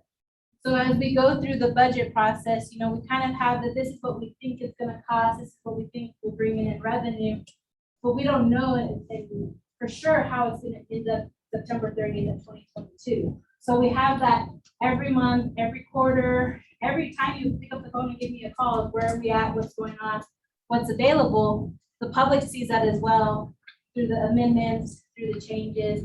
Hey, we're having a shortfall. Hey, we have an overage, so that the council and the public understand where all the money's coming from.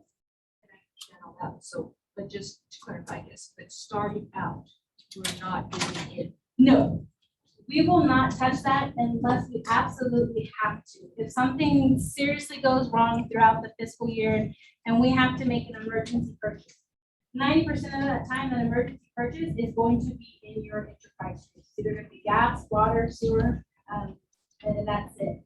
On the general fund, if for some reason we have the driest season, we get a good contract going for paving, and we're going to use absolutely every dime of that money, someone will. I would be back before council saying, okay, we're on track, we're on board. We're not going to meet the amount of revenue to the amount of expenses. We need to amend the budget. In order to do that, we'll be utilizing some of our fund balance. It's not until we actually have to use it that you use it. And right now, we haven't had to actually use it because unfortunately, we haven't met the expectations on the expense side. So all these transfers are coming from the gas. No. It's a combination of nothing's coming from the gas. The gas can't build up its own reserves or dedicated funds, and we keep pulling from them. It's coming from our fund balance, which as Mr. Stevens pointed out, is about 2.1 million. Very rough estimate. We've had a lot of expenditures come in, as I pointed out, with the encumbrance. It's coming from the Texas class, the street improvements, the capital improvements. Part of it's coming out of the fire department for the apparatus, the breathing apparatus for that larger expense that's been budgeted as well. So once these expenses start to actually happen, then it's coming back. Money doesn't get moved around just willy-nilly. The only reason why I moved the $741,000 from our general fund to the Texas STAR account is because we would be in violation and not be properly collateralized, which means we don't have enough insurance to cover what we have. And I'd rather ask for forgiveness than for the auditors to come back and say, you're not properly collateralized. If something goes wrong, we do lose money. So if things go as the way, and I apologize, you know, because I was honest telling her to dump it up for me, so excuse me. So if things go as this budget says, we will have to touch our fund balance. With that being said, what happens next year, the following year?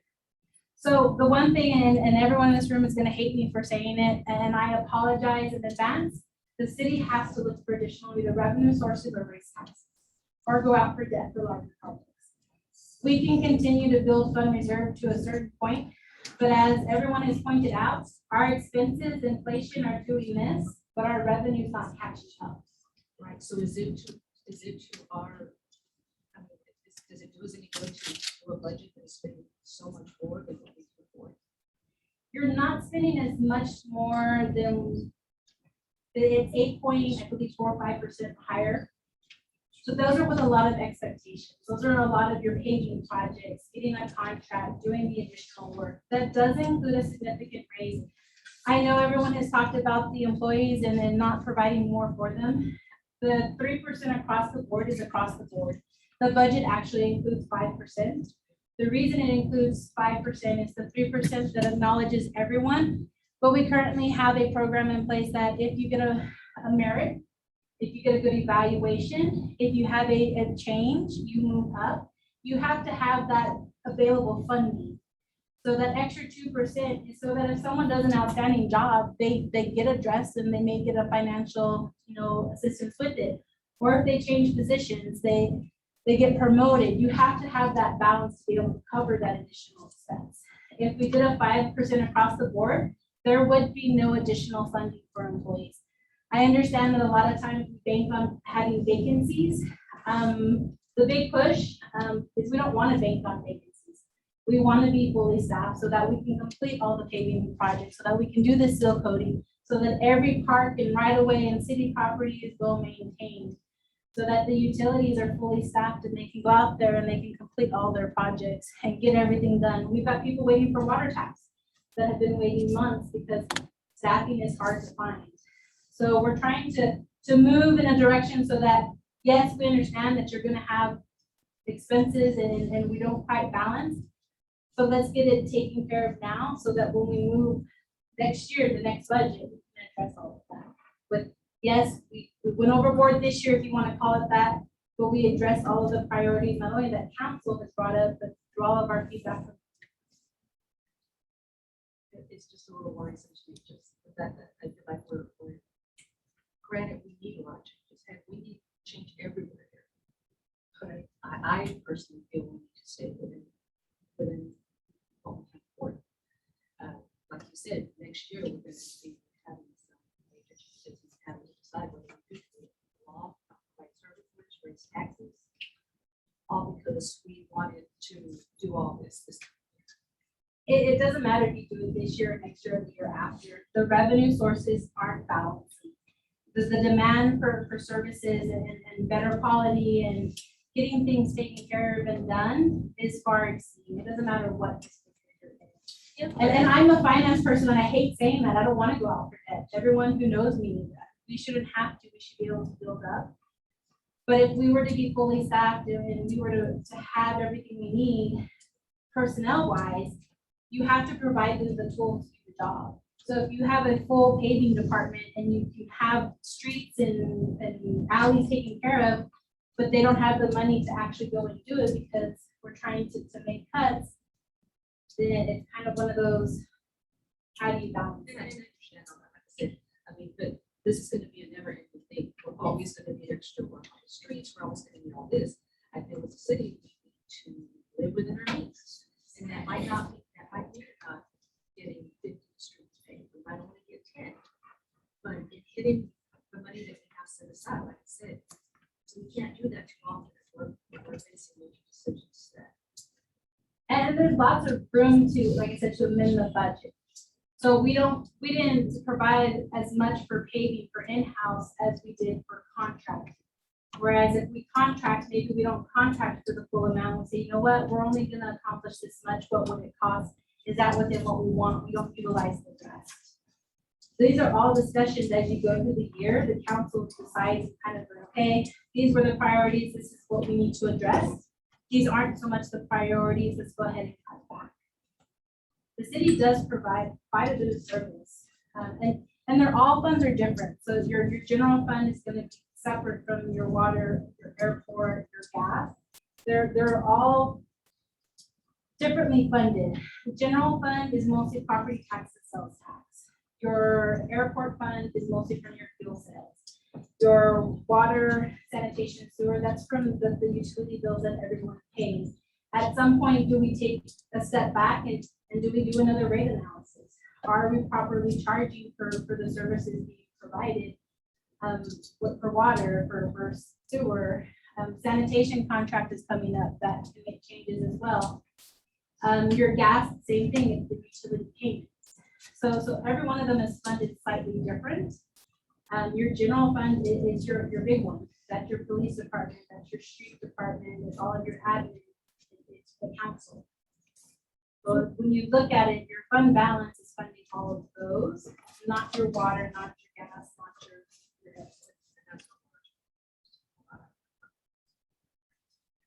So what are you proposing to increase revenue in the city? Your city council. Business, commerce, tourism. You can't. Sorry. But like I said, it's not set in stone, it will change, and I hope it does. I hope we get a windfall of sales tax. I hope that we collect 99.9% of property taxes. And that does make a big difference. The idea is to propose and get everything out there so that it's all there. This is we want to accomplish all of this as we go through the year. I come back or whoever comes back and says, okay, this is where you're at. We're not going to be able to accomplish. Or you know what, if we don't want to touch certain fund balances or reserves, or we want to reallocate, then there's that discussion. And it should happen every year for pretty much ever, past and present.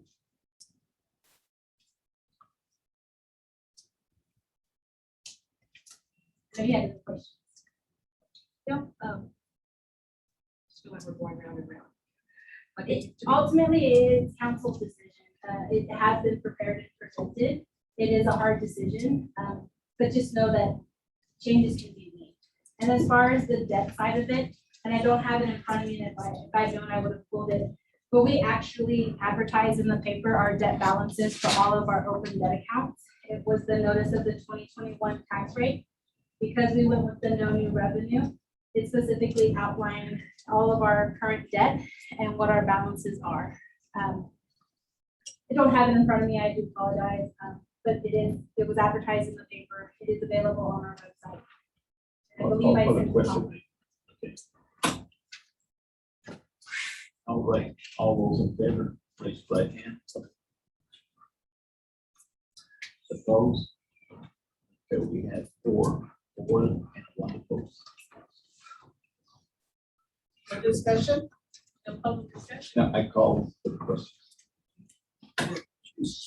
Discussing item 2. Discuss, consider, and approve the first read of ordinance 2021-09-02, an ordinance adopting the fiscal year 2021-2022 tax rate for the city of Alpine, a rate of 0.50835 per $100 evaluation has been recommended for fiscal year 2021-2022. Maintenance and operations is 0.468819. Interest and CP is 0.039526 on each $100 evaluation. Motion. That's a metaphor for that. See, I think once. I make a motion to discuss this for the first reading of ordinance. Okay, is there a second? I'll second. Okay, thank you, second. For discussion.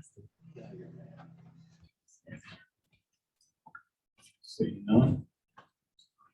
I'll call for the vote. Then all those in favor, raise your right hand. Those like signs. Thank you very much. Move on to item 3. Discuss, consider, and approve resolution 2021-08-18, a resolution approving the 2021-2026 capital improvement. Okay. Motion, please. I make a motion to discuss, consider, and approve resolution 2021-08. Okay, is there a second? Okay, motion made and second, discussion. On the See. capital improvement plan, it just seems to be a lot of equipment replacement, stuff like that. Do they not do it like the gas company does, where they're, we're going to replace so many meters this year, and so many meters last year, following year and all that? Just seems like we're doing a lot of replacing of equipment and stuff. So that has been the practice probably before I was brought into the city. You are correct, it's a lot of equipment and a lot of needs. They are investments, if we cannot purchase them right out, we would have to obviously lease them, go into debt, or save every year to be able to afford them. One of the things discussed prior was, as you notice, the format changed, but so is the process changed. I started visiting with departments to look at planning and actually plan, what are we going to accomplish, what are our goals, what do we need? A lot of what was presented was actually a carryover from the prior capital improvement plan as well. With the addition of things that either the police department recommended or, Randy recommended to the gas department. But yes, you are correct. Moving forward, it will look a little bit differently as far as actual infrastructure, either replacement of lines, updating, looking at available funding for other sources, a little bit more detail. I think we talked about if they don't have the equipment now, they Discussion. Okay. All those in favor, raise your right hand. Opposed? Opposed and four. Motion carries. Okay, item number 4. Discuss, consider, and approve resolution 2021-09-03, a resolution approving recommendations from the Hotel Occupancy Tax Committee awarding hot grants to applicants for fiscal year 2021-2022. The motion, please. I make a motion to discuss, consider, and approve resolution 2021-09-03. Resolution approving the recommendations. Hotel occupancy. Okay, second. Okay. Motion made, second. Discussion. Once again, I feel that we're wanting to grab more money than there is in there. And they're wanting us to do it by covering it under existing budget. That's not 100% correct. So what is budgeted coming up for this fiscal year is higher than what we currently have budgeted. So Chris Ruggia worked back with the committee to balance that out of what we can allocate based on what we believe we're going to bring in. This fiscal year, we're bringing in 147,000 more than we had anticipated. And so then I guess what they provided us with is wrong. Because it states in here, the HUD committee realizes that the hot fund balance is a resource and that approximately 280,000 of the balance has already been appropriated for the visitor center remodel project. However, the committee is confident the amounts recommended can easily be covered by the existing fund balance. Mr. Mayor, Dave, Yes, sir. Chris. thank you. I'm Chris Ruggia, Director of Tourism, to address exactly what you're talking about. For the purposes of this discussion, fund balance is defined as what's above the contingency that's identified as about a year's worth of collections that would be held always.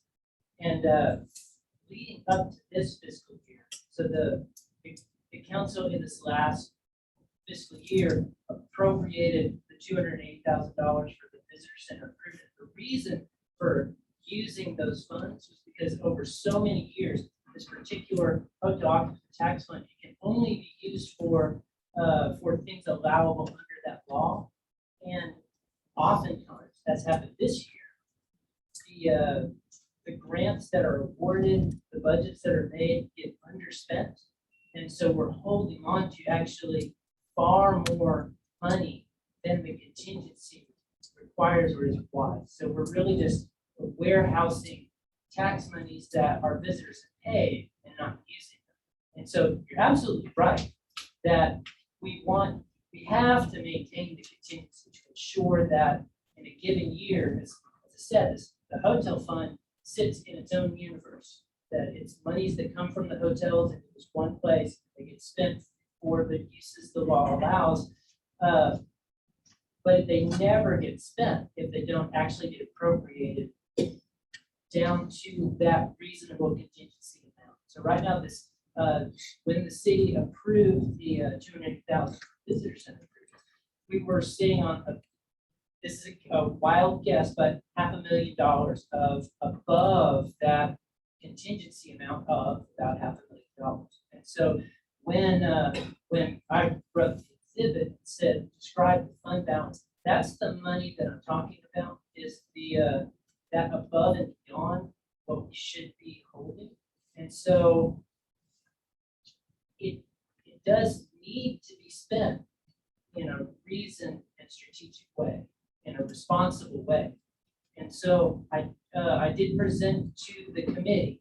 They reviewed the applications, the grants, and they all felt strongly that these were excellent things for the city to do. And so, and they decided to recommend awarding out of those funds. So I did make it clear to them that at a certain point, we can't do that, but we have several years of judicious revisiting. Where is our balance right now, and where does it need to be? But for this year, especially as Megan mentioned, we really conservatively budgeted our expenses for this year because we didn't know what was going to happen with COVID. It turned out we had a normal year of collections instead of a really low one. So we're looking at adding to that way above and beyond, our contingency that we need. We're bringing in a lot of money that if we don't allocate it in a gradual and reasonable way, it will never be spent. Tax money that came into the city will just be spent. So that's kind of the reason that there is. I do feel that the council should get a report showing here's the contingency, here's the amount that we're sitting on. We don't have that right now. There's some math still to be done on exactly the ins and outs of that, but there's a lot of it right now. We don't have an exact amount, but we would have several more years of allocations like the one that the committee is awarding before we come anywhere near the contingency amount. Yes.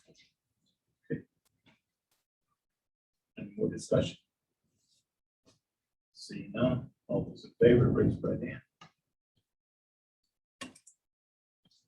Okay, unanimous. For the item 5. Discuss, consider, and approve resolution 2021-09-04, a resolution approving the city investment plan for fiscal year 2021-2022.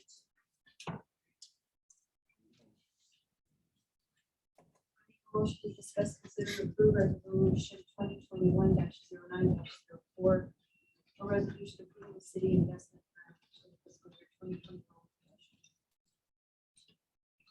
Second.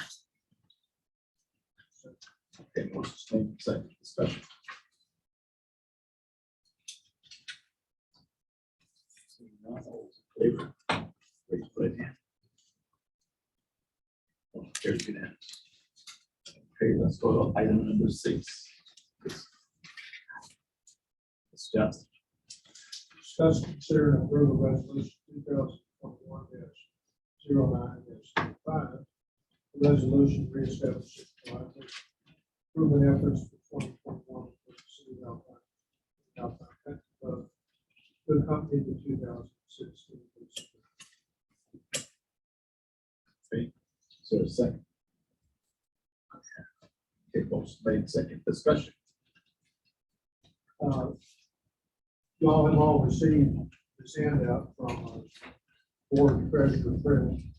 And they are proposing that we amend this contract to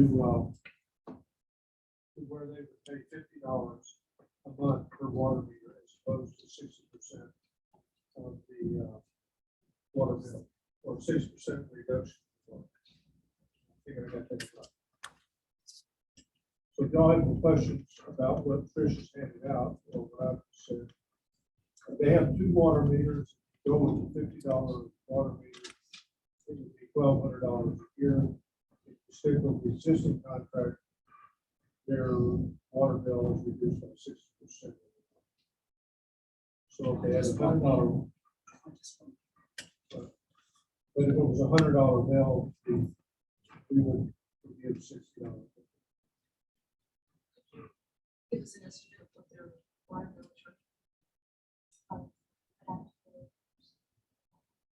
Did you explain that, Chris? Okay.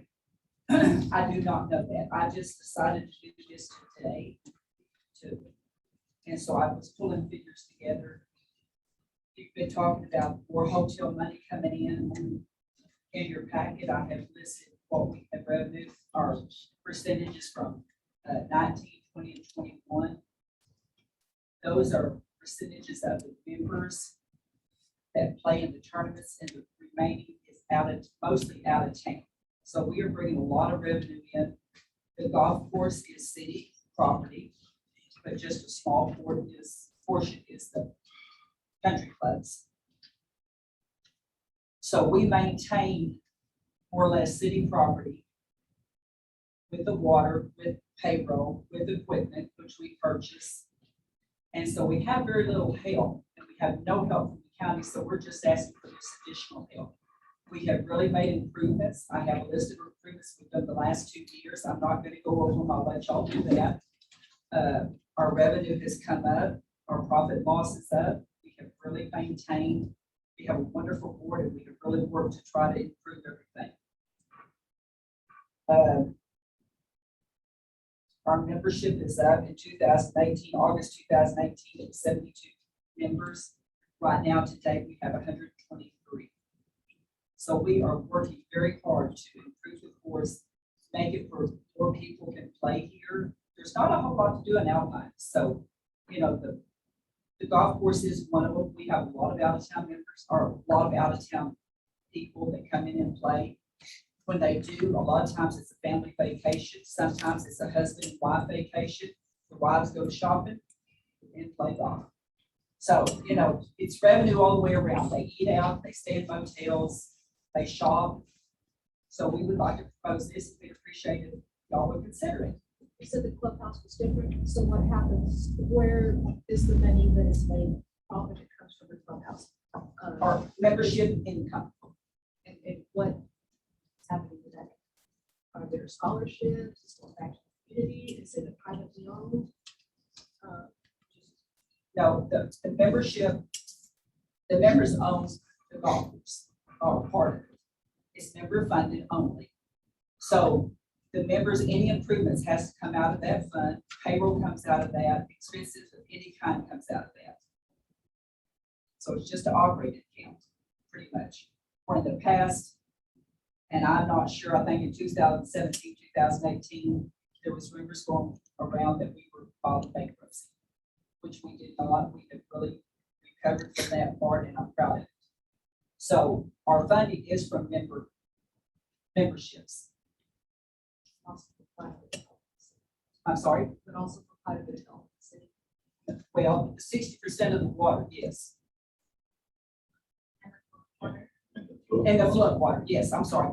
The flood water, yes. And last November, the flood waters was shut down because the permit was overlooked in 2016 and had not been renewed. And they came in and shut everything down. So we're finally getting flood water back after several months.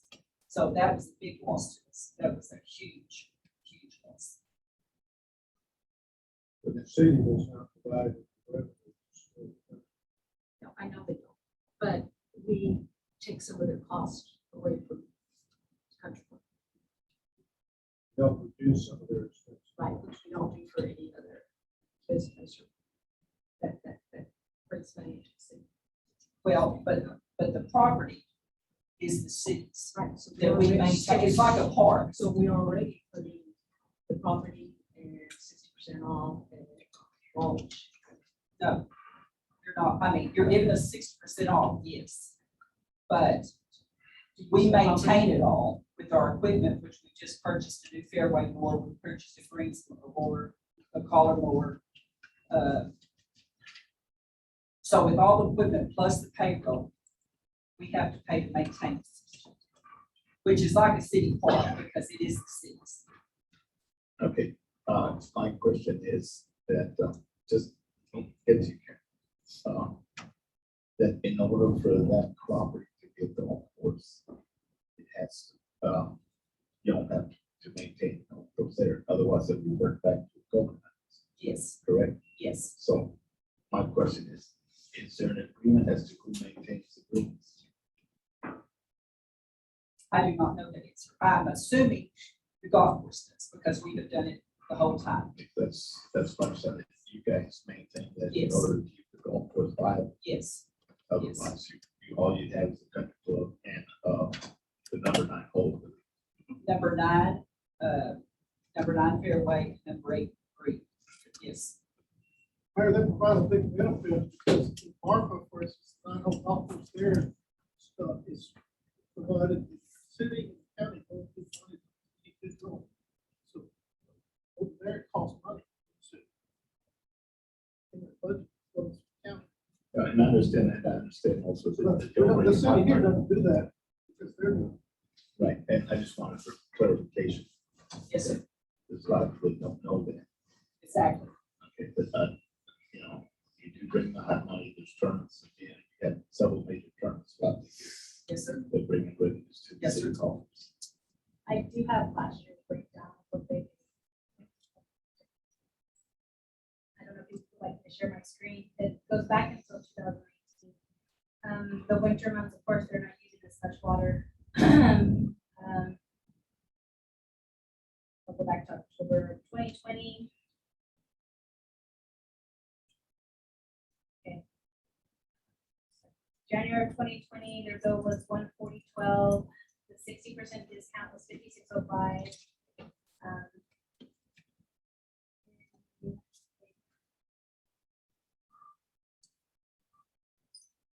March, their bill was 192.62.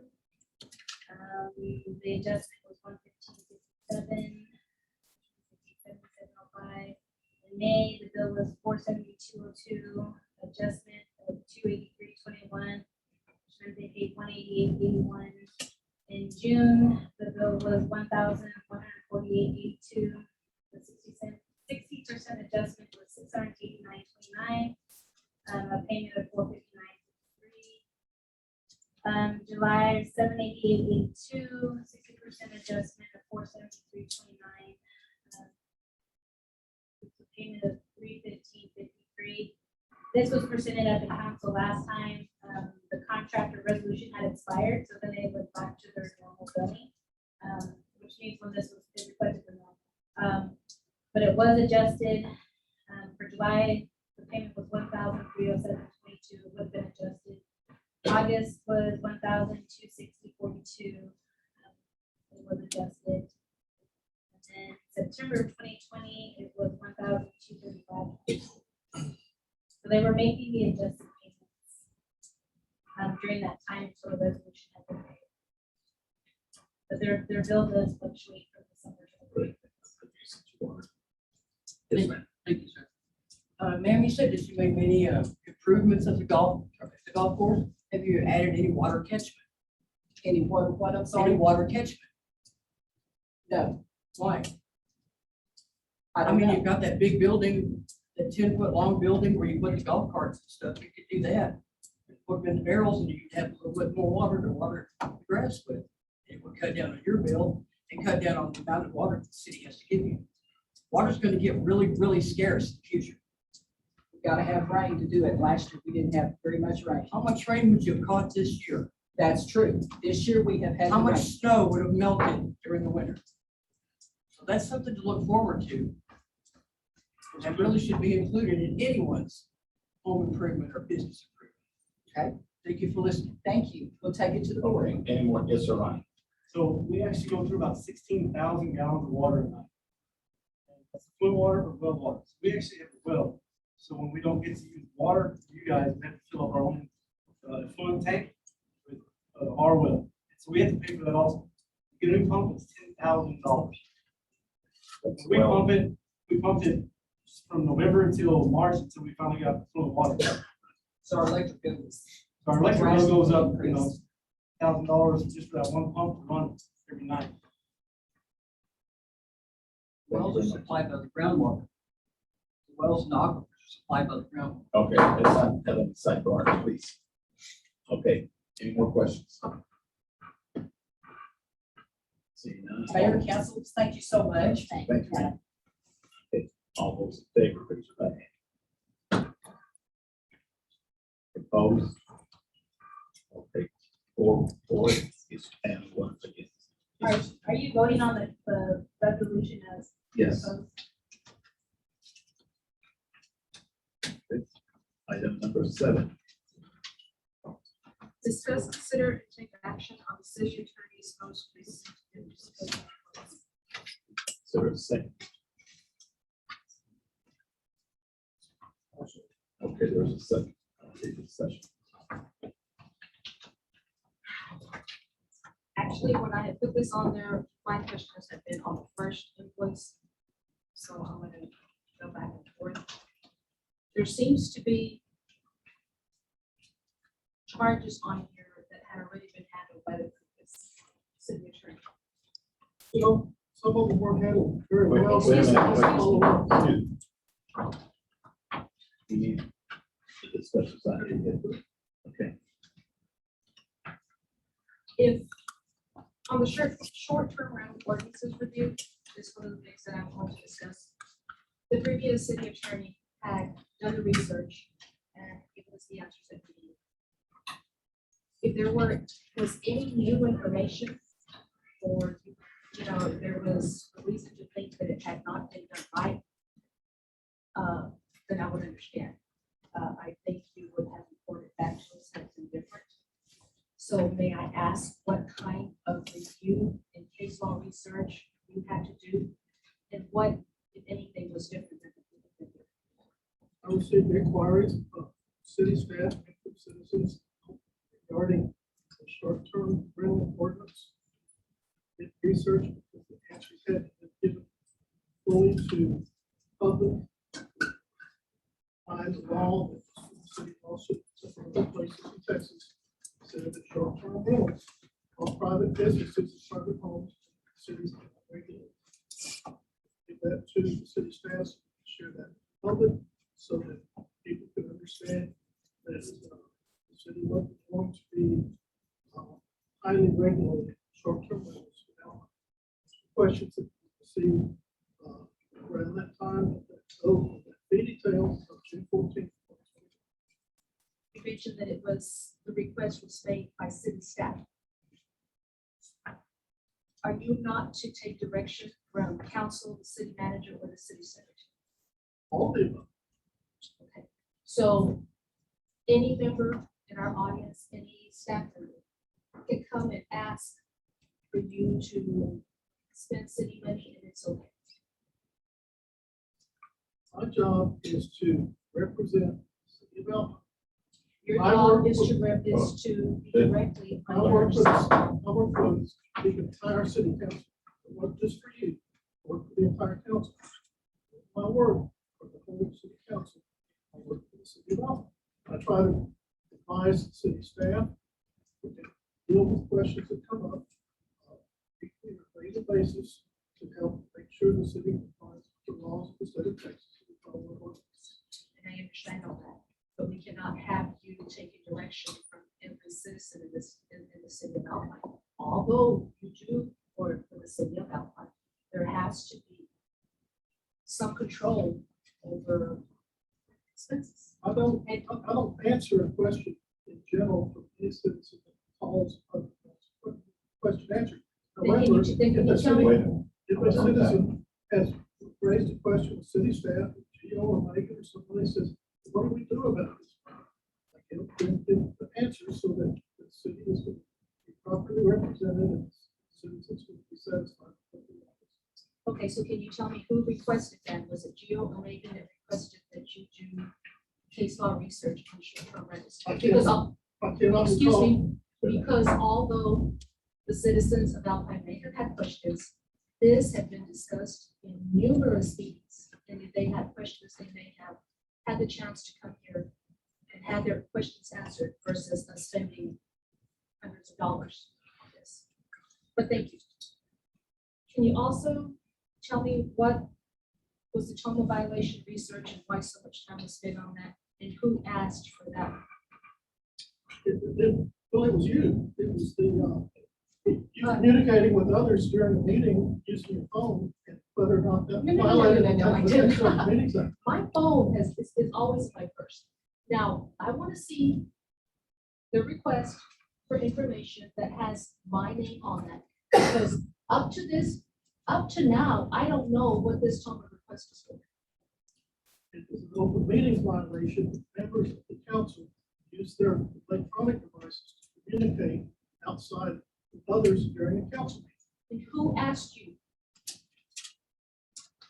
to work on this? Once again, was it council? Was it city secretary or the city It was manager? somebody on the council that asked me to look into it because it was noted that you were doing that during the meeting. Okay, and can you please tell me what was the outcome of that? That is what I just told you, that it is illegal for you or a member of the council to use a cell phone or a computer to communicate quietly during the council. This happened in El Paso and the Texas Attorney General. No, that's fine, that's fine, but I don't have my phone up here and I have not in a very long time. But if that was an issue, then I'd be able to take it up with me or whatever it was. I think, But I thank recall that at the Thank you. subsequent meeting, I made a comment about it. Thank you. Can you tell me why you felt the need to review Chief Martin's complaint when it was just issues between one employee and another? Can you tell me who asked you to review that and spend so much time preparing for this? You have to understand that the issue of this report, this judge is not appointed city. This judge isn't appointed like Geo and Megan. This judge is independently appointed by the mayor for a 2-year term. Is independent. That's why we have independent judiciary in Texas. First of all, he's not. Chief Martin is complaining about something he doesn't have any business to complain about because he is over the department that brings the complaints before the judge. First of He all, doesn't have any business saying that the judge is doing good or bad. first of all, the city attorney is not put into office by the mayor himself. The mayor makes a recommendation and the city council votes on it. So it the is city not- attorney are talking about the chief judge. I'm getting that. You made the comment that the city attorney was appointed by the mayor. That is not the case. It's a Excuse city me. judge. Excuse me. The city judge is not appointed by the mayor. The mayor makes a recommendation, the city council votes on it. You yourself have stood up here and told us that the offices have to be separated, yours and the city judges. There was talk of files being moved out, being moved off of city premises, so that there would not be that connection between your office and the city judges. Yet there is numerous billings on this. I don't know if you're having problems understanding her emails or what, because there's a lot of review of memos and concerns and emails. If we need to speak to Judge Cole to be a little bit more direct in her communication with you, we can, but there's quite a bit of money being spent on stuff like that. Judge, Once the again- Chief Martin was making complaints about the city judge out of turn. And then. Once again- The fiscal judge was. One at a time, Respond to please. those. Yes, I was and you trying have to to come- express the law regarding the proper role of this court, proper role of this department. It's not your call to decide what action to be taken. You get asked by council or the city manager or the city secretary about taking action. chief of police did have the right to make a complaint, as he works extremely close with the city judge as far as registrations, which is the procedure that takes place between those two individuals, those two offices. So did he have a right? Yes, I believe he did. Because the issue in question was procedures that take place with them too. That's fine. Thank you for your answer. Okay, any more questions? Discussion? Okay. All those in favor, raise your right hand. Opposed? Okay, or, yes, sir. So just to confirm, the motion was just to discuss, consider, and take action on the city attorney's most recent. Those will be the July 20th, August 9th. So was that a motion to approve that? Nobody made a motion to approve. Mine was just to discuss. That was one, so somebody would need to make another motion. Motion to take second. It was made to discuss, consider Right. the approval. They may have been approved, but are they approved for bill, approved for payment?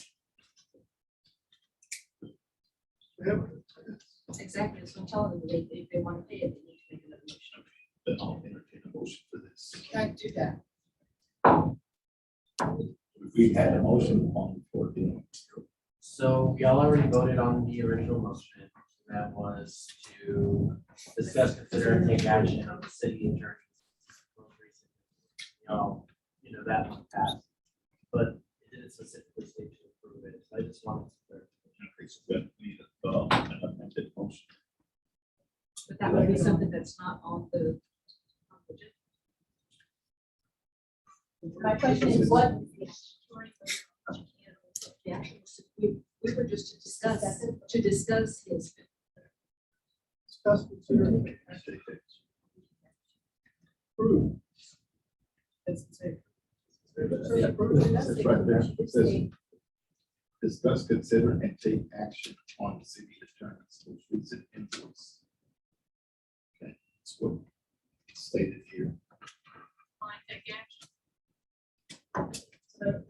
So we're taking action, and there was discussion on it. Okay, What action are you choosing to take?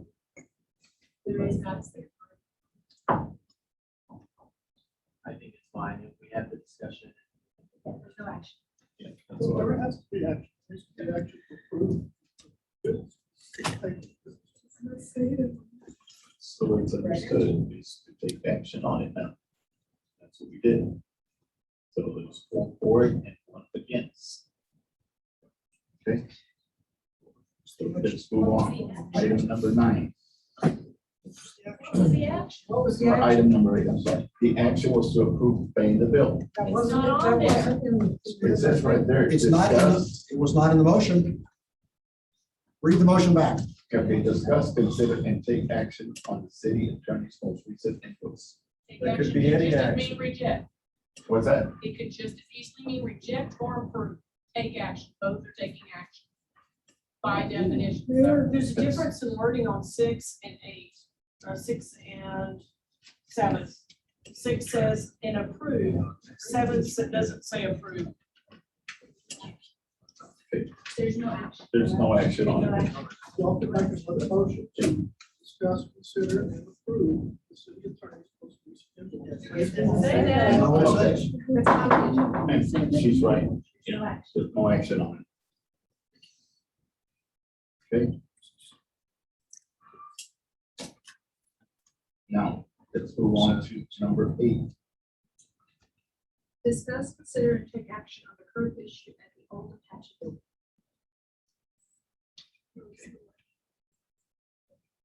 Need a motion. Just second that, I'm sorry.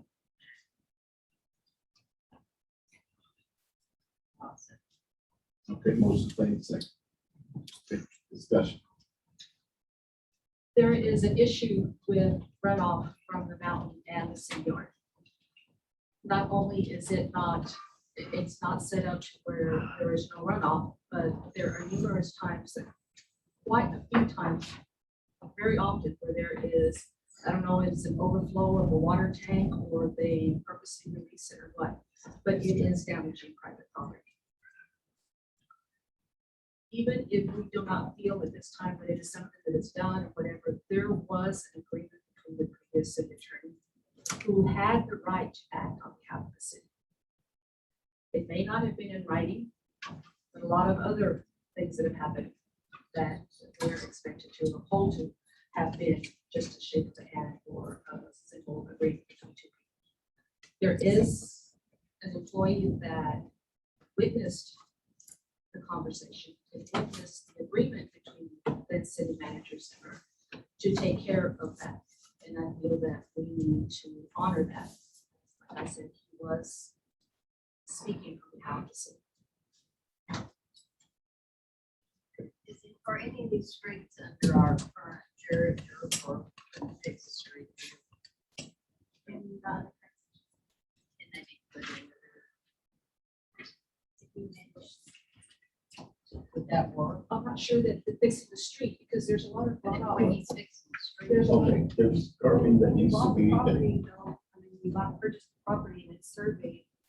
Wasn't that something to consider at the time of the purchase of the property as well? Well, we had an issue that, well, how would the owner or the buyer would have known? Unless the buyer discloses there's an issue with water. How would, anytime you buy, excuse me, you must how would the buyer have known that there was an issue with overflow of city water onto his property that he was in the process of buying, unless it was disclosed by the previous owner, which any previous owner would not have disclosed it if he wanted to sell this. Would that be an issue between the buyer and the seller? And Yeah. yeah, but that's. I bought it in the city of Belmont. It was a sheriff's auction.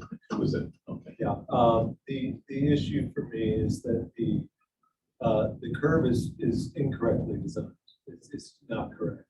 As well, the road, there should be a swale in the road to allow the water that's coming down 9th Street off the mountain to continue. Instead, it hits a hump that spreads that water across Gallego to create standing water, sometimes 6 inches deep.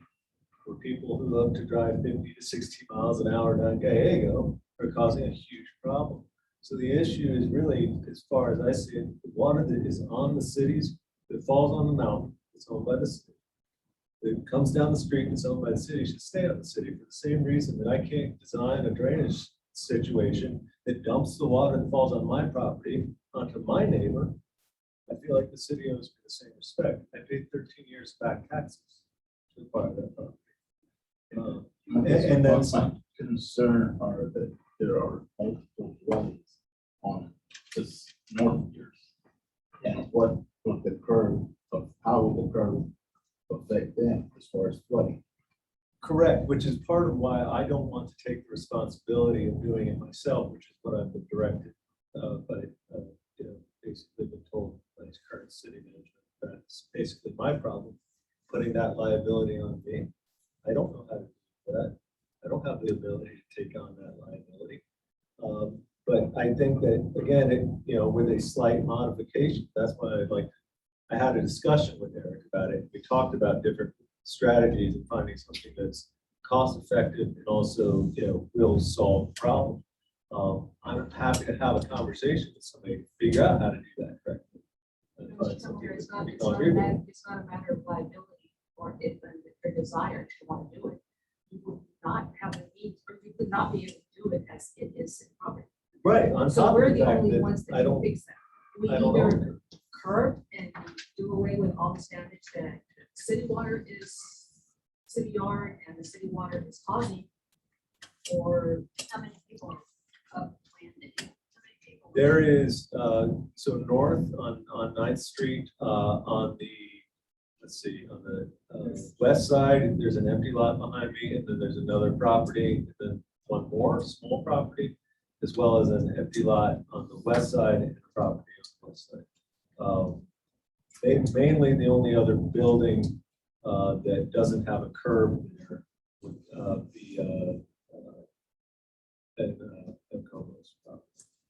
But I agree, and so the road should be swelled. then the water stays in the middle and rushes into the creek.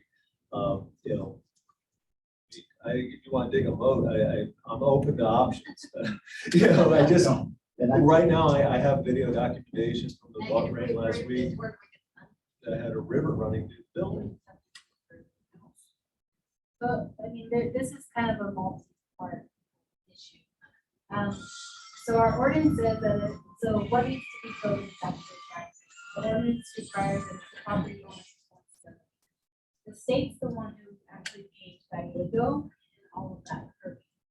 Your issue is not just where it comes down and meets right there in the middle, and it comes, that's the watershed, that's how the city was designed, it comes off these mountains and all these side streets. It affects more than water's just. coming when it's not raining. Where's that water?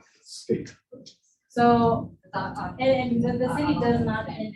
intentionally dump water or drain wells or tanks. Accidentally. No. It When happens It twice a feels week, like it. 2 to 3 times a week. sometimes. When the SCADA system loses its contact, it may overfill and run off. But that hasn't happened for quite some time. That's not true. Oh. That's happened in recent On the times. SCADA side, So if there's another issue, I'd have to investigate it. I know that there was communication back and forth, but there was no like final anything to go back and reference. Our ordinances do specify that if it's an abandoned driveway, it is the property owner's responsibility. And we have others who have actually come in and asked about it as well. And we always, I've been referencing the ordinances. I did reach out to Ms. Rodriguez in regards to the conversation you may have had with Eric, because it is an email that they had a meeting. The only response in the meeting side of it was where Eric stated that it's the property owner's responsibility. Either direction the city council decides, I would have to go back and make the kind of budget line items, look at where it would come from. It would have to be a contract out. Our staff does not have the capability of doing curb. Because they don't have the equipment. Correct, and they don't have the manpower right now. In addition, if you're gonna address one, you've got to understand, we need to start addressing more. Well, I understand what you're talking about as far as addressing others, if it is a cosmetic issue or something, but this is damage that is being caused because of city property. So I think there's a difference there. It's not him just saying, well, Joe Blow, I'm having, he has a curb and I want a curb. This is causing damage to this building. The foundation, is that what you call it? Foundation is being damaged. So it's not a cosmetic thing. It's not it's an issue of the city is responsible for the damage that is occurred on property. Yes, sir. So when that curbing was put in, it was a bar. And so people were parking up into it. And that's the reason why it's level there. The only place it's lifted is where it's the actual sidewalk that goes to the front door of the business. So when the sidewalk was actually put in, it was intended for the cars to drive up into it. Yeah, I'd like to think what's, it's just, we need to know where the funds are coming. And we probably have to look at engineering on it to get the street I think properly. you have to realize we want it. We don't want to build it. No, Exactly. nobody's in here before. Yeah. But I understand it's First complicated. off, we have to have money, and we have to have somebody to go do it. So if that's gonna take, that ain't gonna happen. We're gonna have to get estimates, blah, blah, blah. If you know somebody that does that kind of work, obviously the city doesn't, we don't have equipment to go do it. But I think there could be some kind of agreement made somehow. Yeah, but I don't it'll know have to how. be, it'll have to be a written agreement. This handshake agreement has got us in trouble. And we're getting out of that, okay? But definitely, I recommend that we table it until we do some studies on it and come to an applicable, formal solution. That's, And maybe you can ask Satisfaction Eric to to you. go out and just look. There's Yeah, eyeball actually it. several companies we've actually used by use of masonry for our sidewalk curbs down to that. So there's different Get a contract. couple of people to go look and give us some kind of company. What about using that board's discretionary fund? Those are actually council. That's a good idea out there. Well, I don't want him to think that we're not tabling this because we don't want to help. Well, I'd like to make a motion. curb, tables and curb issue.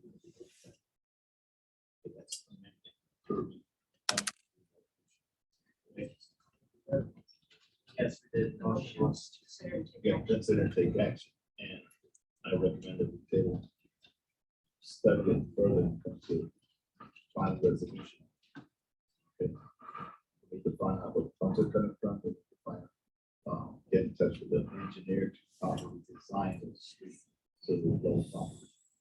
Okay. So I'm not saying we're gonna deny it, we just said we're taking it from right now to study it further. And Jerry, you make the motion to table it, correct? Okay, so is there a second on that? So we'll vote on the second, on the amendment first, and then we're gonna go back. to the first one. Okay, I need a second now. Okay, motion made and seconded to table the motion for right now. All those in favor, raise your right. Opposed? Okay. Well, now let's go back to the original motion. We've had discussion on it, for the second. So we'll take a vote. All those in favor of the original motion, please raise your right hand. One, opposed? Four. Motion fails. Okay. Let's go on to item number 9. To discuss, consider, and approve the establishment of 2 separate committees.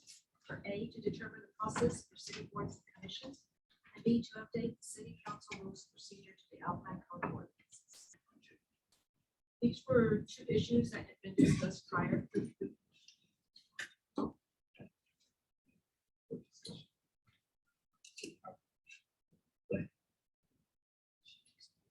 You did it right, yes or no? No, I just said what I just read it. Right, Okay, yeah, I you want to make a that we motion? just- that we discussed, consider, and approve the establishment of 2 separate committees. So you wanna make a motion? Okay, she just did, so a second. Good. Okay, second, now we'll do the discussion. These were things that have been brought up before and seem to kind of just go on the wayside. The process for city boards and commissions was not followed at all in some previous times. And instead of going back and fixing it, we just left it the way it was and it's we just go on from here. But we haven't gone on, so we haven't put the boards together to come up with the rules on what needs to be done. The same thing on the rules and procedures for the Alpine City Ordinance. Dr. Ronger had brought up numerous issues that we have. And I think that we need to set up some boards to work on these two issues. I don't think we need Robert, I think Roger could make the rules uniform. They're just not uniform. One says another thing. If they're all uniform, that's all Roger. Outside committees, city minds. Then bring it back to y'all, to review it, observations to it. If that's something that applies to every company. They're just not uniform. Y'all would be one criteria. Yes. Different criteria. So you're saying that he's going to work on the code of ordinances too? It's for both of them, is that what you're saying? If I could. Well, If I could, actually, I just feel that we need the input of more than just one person. Always gonna present us.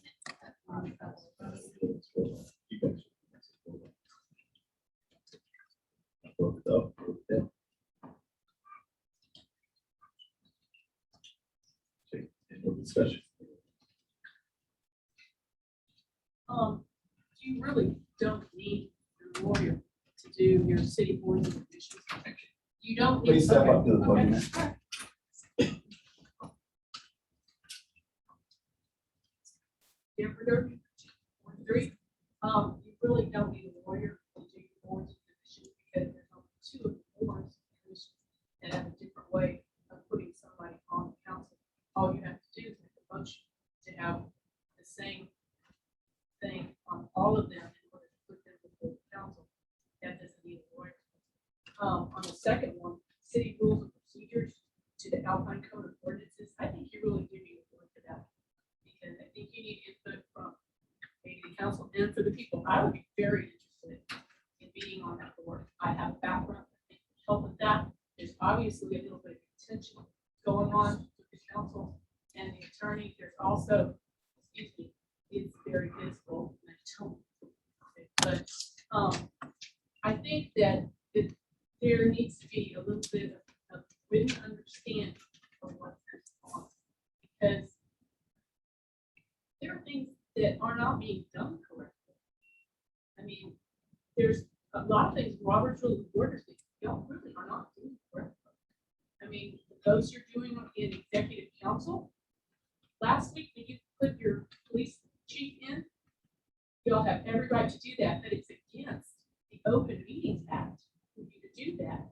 You're considering giving her a contract in an executive session. That's That is private. being considered. Excuse me, excuse me, excuse me, thank you. If you download the Open Meetings Act of 2020 onto your phone and look on page 46, it says that no final action can be voted upon in an executive private session. They must be done in a public session.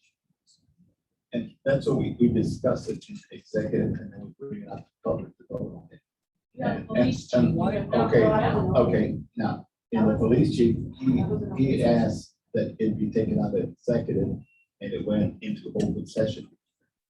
And we did vote on it in open session. When was that done? Because I looked at the YouTube of your special session, you can't understand it bit of it. It was all in open session. All of the discussion, all of it. Was it on the agenda? Was that it in open session? It was When was in- it put on the It agenda? was an executive and it was requested to be pulled out by, there was like, when?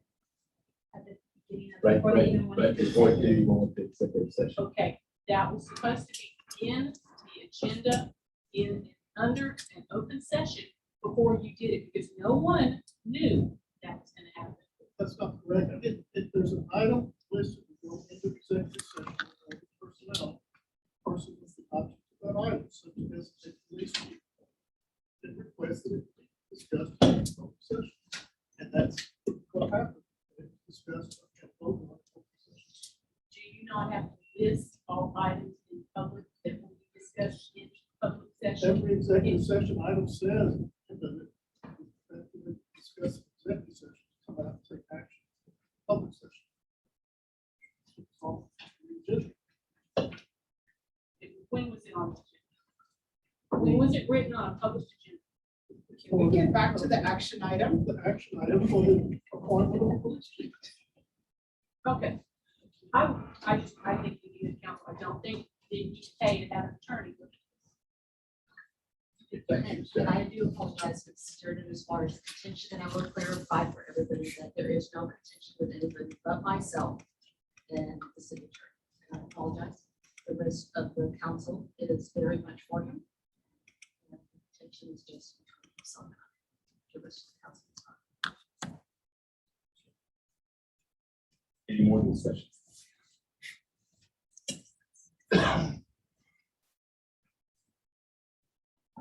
All those in favor of the motion, raise your right hand. What's the motion? So That we approve the establishment of two separate committees. So you want to do one? But it says that approve the establishment of two separate committees. Is that not right? Okay. We'll vote on it to determine the process of seeking for city commission. All those in favor, raise your right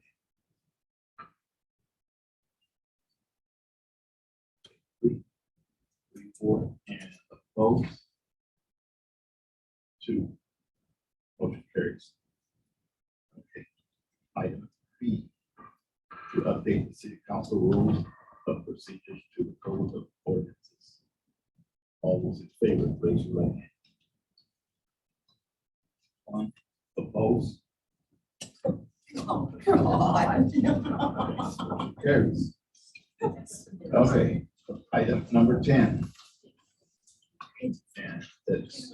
Discuss, consider, and approve city attorney contract. Mayor, Yes, ma'am. on number 9, it talks about 2. Right, we voted on But 2 you items. can't separate them because they're listed as 2A and B. City attorney. The city attorney contract name is drafted. Actually, we're back on discussion for number 9, if it can be voted independently or if they have to be voted together. I hit it. There- When I make, You can when I vote ask, separately, it's listed as item 9A, 9B. okay, when I made, asked for the motion, it was for A and B. And then I was told that no, vote independently, A and then B. Okay. So, This proper notice to the public. Agenda item to discuss what we vote 9A and 9B separately or independently. it was not mentioned, but, at the very beginning, to discuss and consider, it was not clarified, whether to vote on A and B together or A separately than B. That's not what the language says. And I asked, that's why I said. Okay, so, we're moving on to item number 10. Thank you. Discuss, consider, and approve city attorney contract. Entertain a motion. I make a motion to discuss, consider, and approve the city attorney contract. Is there a second? Okay, motion made, second, discussion. I have some issues with the contract, the way it's written. The 21. Attorney contractor will have full control over working time methods and decision making. As I brought up before, there tends to be a lot of, in my opinion, overbilling, whatever you all might want to call it. So I move the motion be amended to strike out on number 22, everything but the first sentence. And that number 21 be changed to include that number 1, every action must be approved by city manager, city secretary, or council. And the name of the person approving must be on the invoice. And that prior to any discussion with any other government agency, he gets approval from the person who issued the tax. I feel there has to be some accountability. As with anybody, not just him. So you're amending that motion. Yes. Lawyers are hired to provide independent advice to the client. Lawyers are required to give independent consideration of matters of hard to do. Yes, sir, and I feel that is your job when asked to do it. You don't just take it upon yourself to rack up notable hours or. I don't rack up billable hours, I don't do things on my own, I do things as requested by city staff. Well, you do not work for the city staff, sir. You work under the direction of city council, the city manager, and the city secretary. Does the And I- city staff work for the council? Yes, so do I. We cannot have you taking direction from every employee that works for the city and then bill it to the city. I don't do that. You made the statement a minute ago that on the short-term rentals, a staff member had asked you to look into it. That matter had been discussed, and those answers could have been found by either coming back to council or by watching YouTube. I feel that there has to be some control, and we can't just be paying bills on things that people ask out of nowhere. I think there has to be some kind of. This agreement was prepared by the city manager. It wasn't prepared by me. I never said it was prepared by you. I'm discussing the issues I have with the contract regardless of who wrote it.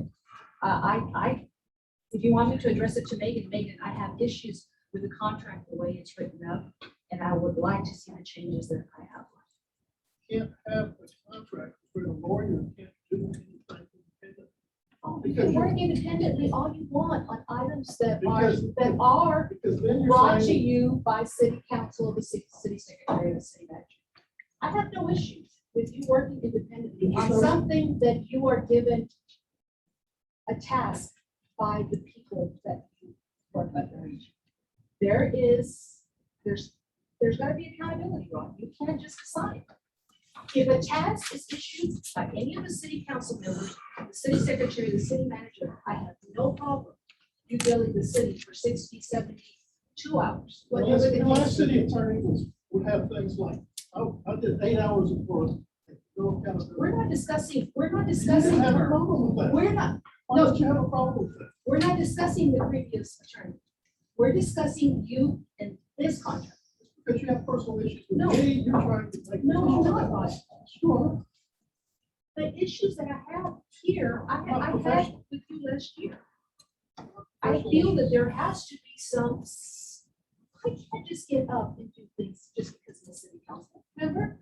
Chris, you can make the motion to- I did. I did. Okay, it wasn't second. You asked me if I wanted to make it, and I made it, Okay, so you made the motion, right? Okay. That's it.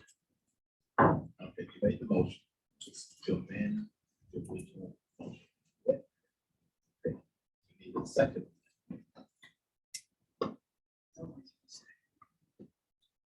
that's why you shouldn't work. Okay, hey, let's not start. Oh, you can start, but I No, can't. no one. No one. Yes, I will. That's why I said let's stop. Okay. Okay, there's a motion right now to amend the original motion. There's a question. Okay, and it's, I need a second. Yeah, Chris, yeah, what portion of this? So we want to do one step. Okay.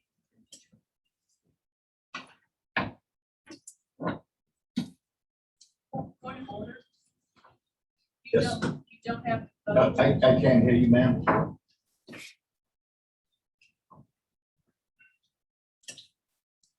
Councilman Rodriguez made the original motion.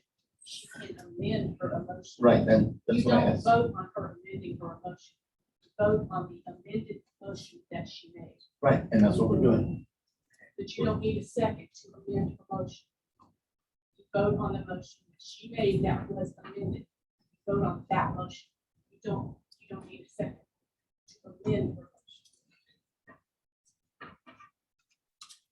motion. In response to Councilor Johnson, on 21, it says that the attorney contractor will have full control over working time methods and decision making. I want that to read that every action must be approved by the city manager, city secretary, the council, and the name of the person approving must be on the invoice. And that prior to any discussion with any other government agency, he get approval from the person who issued the task. There's also on 22, it's talking about equipment and all that.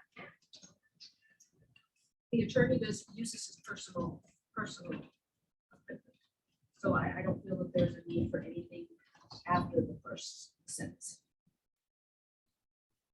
What your amendment, so 21 does, acts as the lawyer being directed as to the kind of legal services or advice he can provide to the council. That's not, I didn't. Excuse me. Legal advice. Excuse me, sir. I was Commenting on your motion. I'm trying to, but I can't get through, and you don't seem to want to do anything I'm about it giving you. after he had his say. I was explaining to Jerry a question that he asked. Right, okay, and you're amending the motion. Did I fully explain? Thank you. You're amending the original motion, correct? So that's what we're gonna vote on. Okay. We're gonna vote on the amendment to the original motion. She's amended the original motion. There's a question. Can I say something before you vote? Yes. I just wanted to point out that earlier in the meeting, there was Mr. Ponton was challenged about legal advice and research he had done regarding short-term rentals. His response was that he was asked by a city staff member. He was then asked which city staff member. His response was, I don't recall. The issue here that I think Chris is trying to bring up is there simply needs to be accountability and a paper trail so that you know that he's doing things that have been, that he's been hired to do. I don't think that that's unreasonable. I don't see anything unreasonable about that. I would just remind you to remember that he said he simply didn't recall who asked him to do the work. I wouldn't pay that bill. Okay, thanks, sir. Okay, we're gonna vote on amending the original motion. Okay. So all those in favor of amending the original motion, please raise your hand. Okay. Now opposed?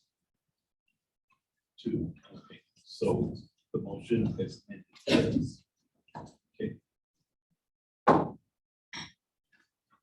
Let's go on to city council comments and answers. So, Ms. Phillips. We've only tabled to find out. Oh, no, We that, understand. no, that was simply, I happen to agree with And Ms. Rodriguez on it is this a funny matter. thing now. We're in now September. So And I they're two understand totally your separate. problems that I apologize for that. Chris. I would like to apologize to the public, the mayor, and my fellow council members. I do live in aggravation with this. I apologize for that. I am working on it.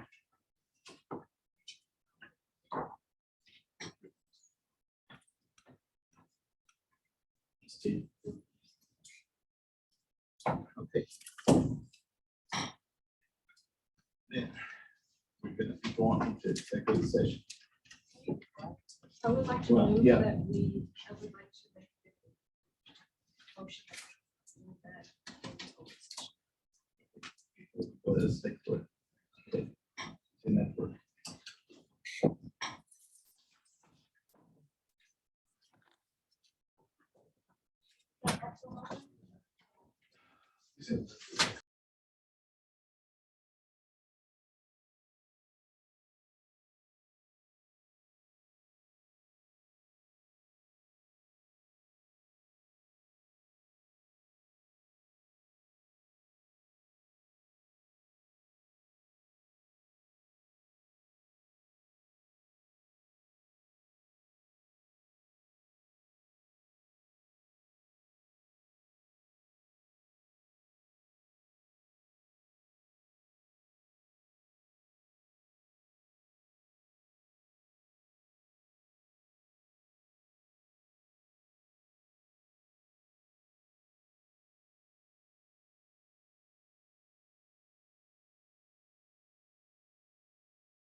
What it is.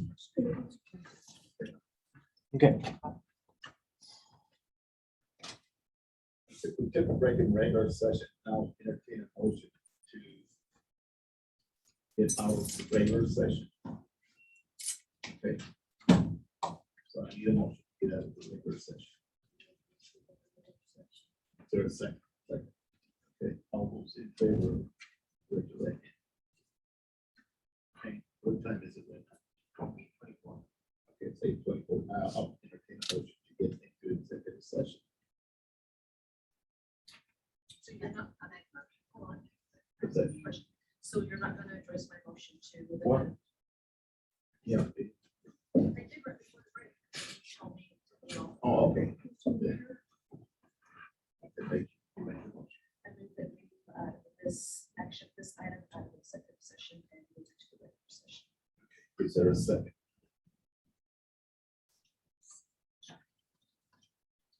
There's no second, motion fails. Okay, so I'll entertain the motion to go into executive session. Go out of regular session and move into executive session. I'll change. For the purpose of delivery and considering the approval of the interim city manager contract. Is there a second? Second. Okay, all those in favor? What time is it? 8:25. Okay, we're in executive session.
The executive session's over if y'all want to get back in.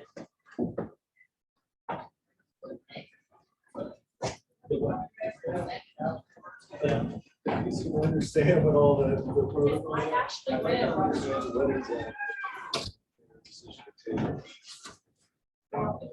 It's supposed to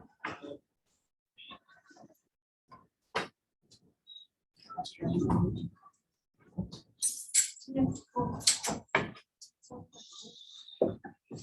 Okay, entertain a motion, to get back in a regular session. For a second, there. Okay, all those in favor? Unanimous, what time is it? 8:29. Okay, thanks. So now, I will entertain a motion.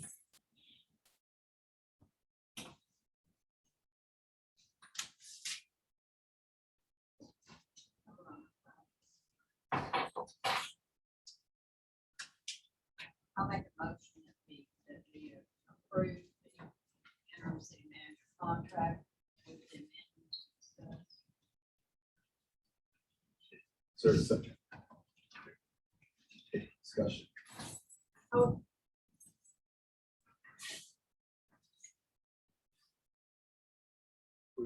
Just a second.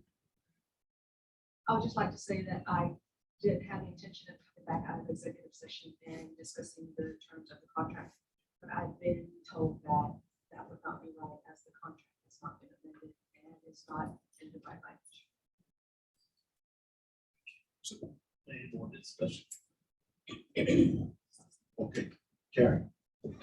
Yes, sir. What kind of advertising has been put out for a qualified city manager?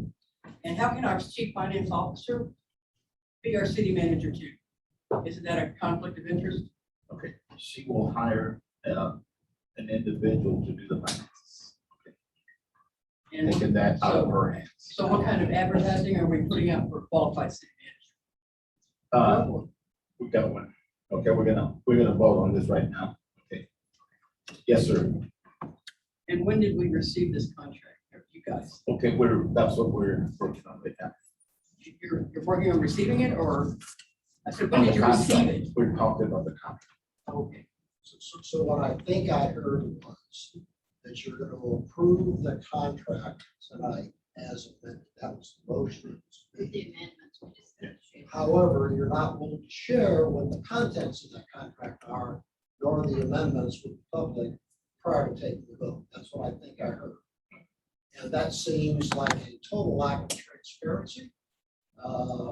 Because, hey, you're just gonna say we're gonna approve, but we're not gonna share with anyone. I've already made a formal request to the city secretary for a copy of the contract, and I was told it not exist yet. It's only been considered, and now what you're saying is we're not gonna share it at all. So I will be requesting first thing tomorrow morning, a formal copy of the contract, because I don't know how you can approve something that you've not even agreed on amongst yourselves. I have a question too. Yes, ma'am. You just mentioned that when Karen stated about the conflict of interest, So. Identify yourself, please, ma'am. Here. I know it. Cynthia Salas work too.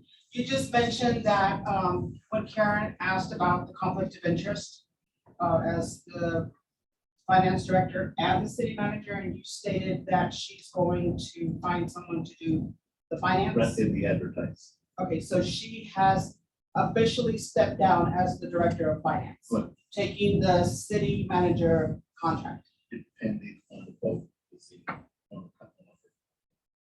So if it does go through, that she has pretty much, she will no longer be the director of finance for the city. Okay, thank you for the clarification. Yes, ma'am. Okay. Any other?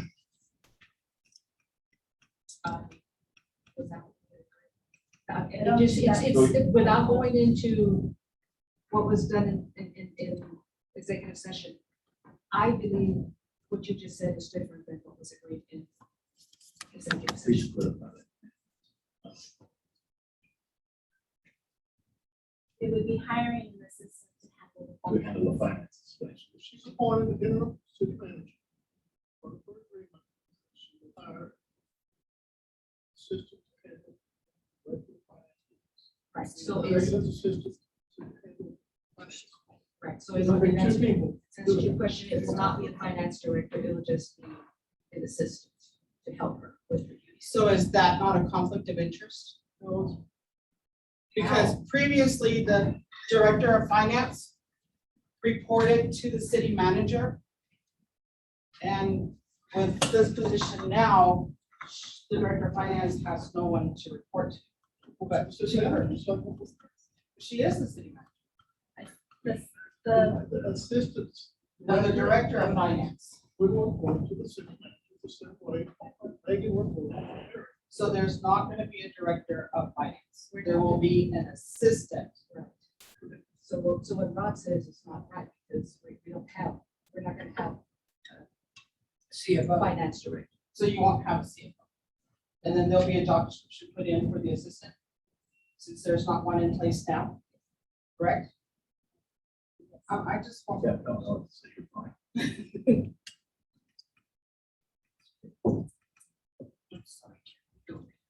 Any more discussion? Can I ask who wrote the contract? What's that? May I ask who wrote the contract? Who wrote the contract? I wrote the contract with information from other cities.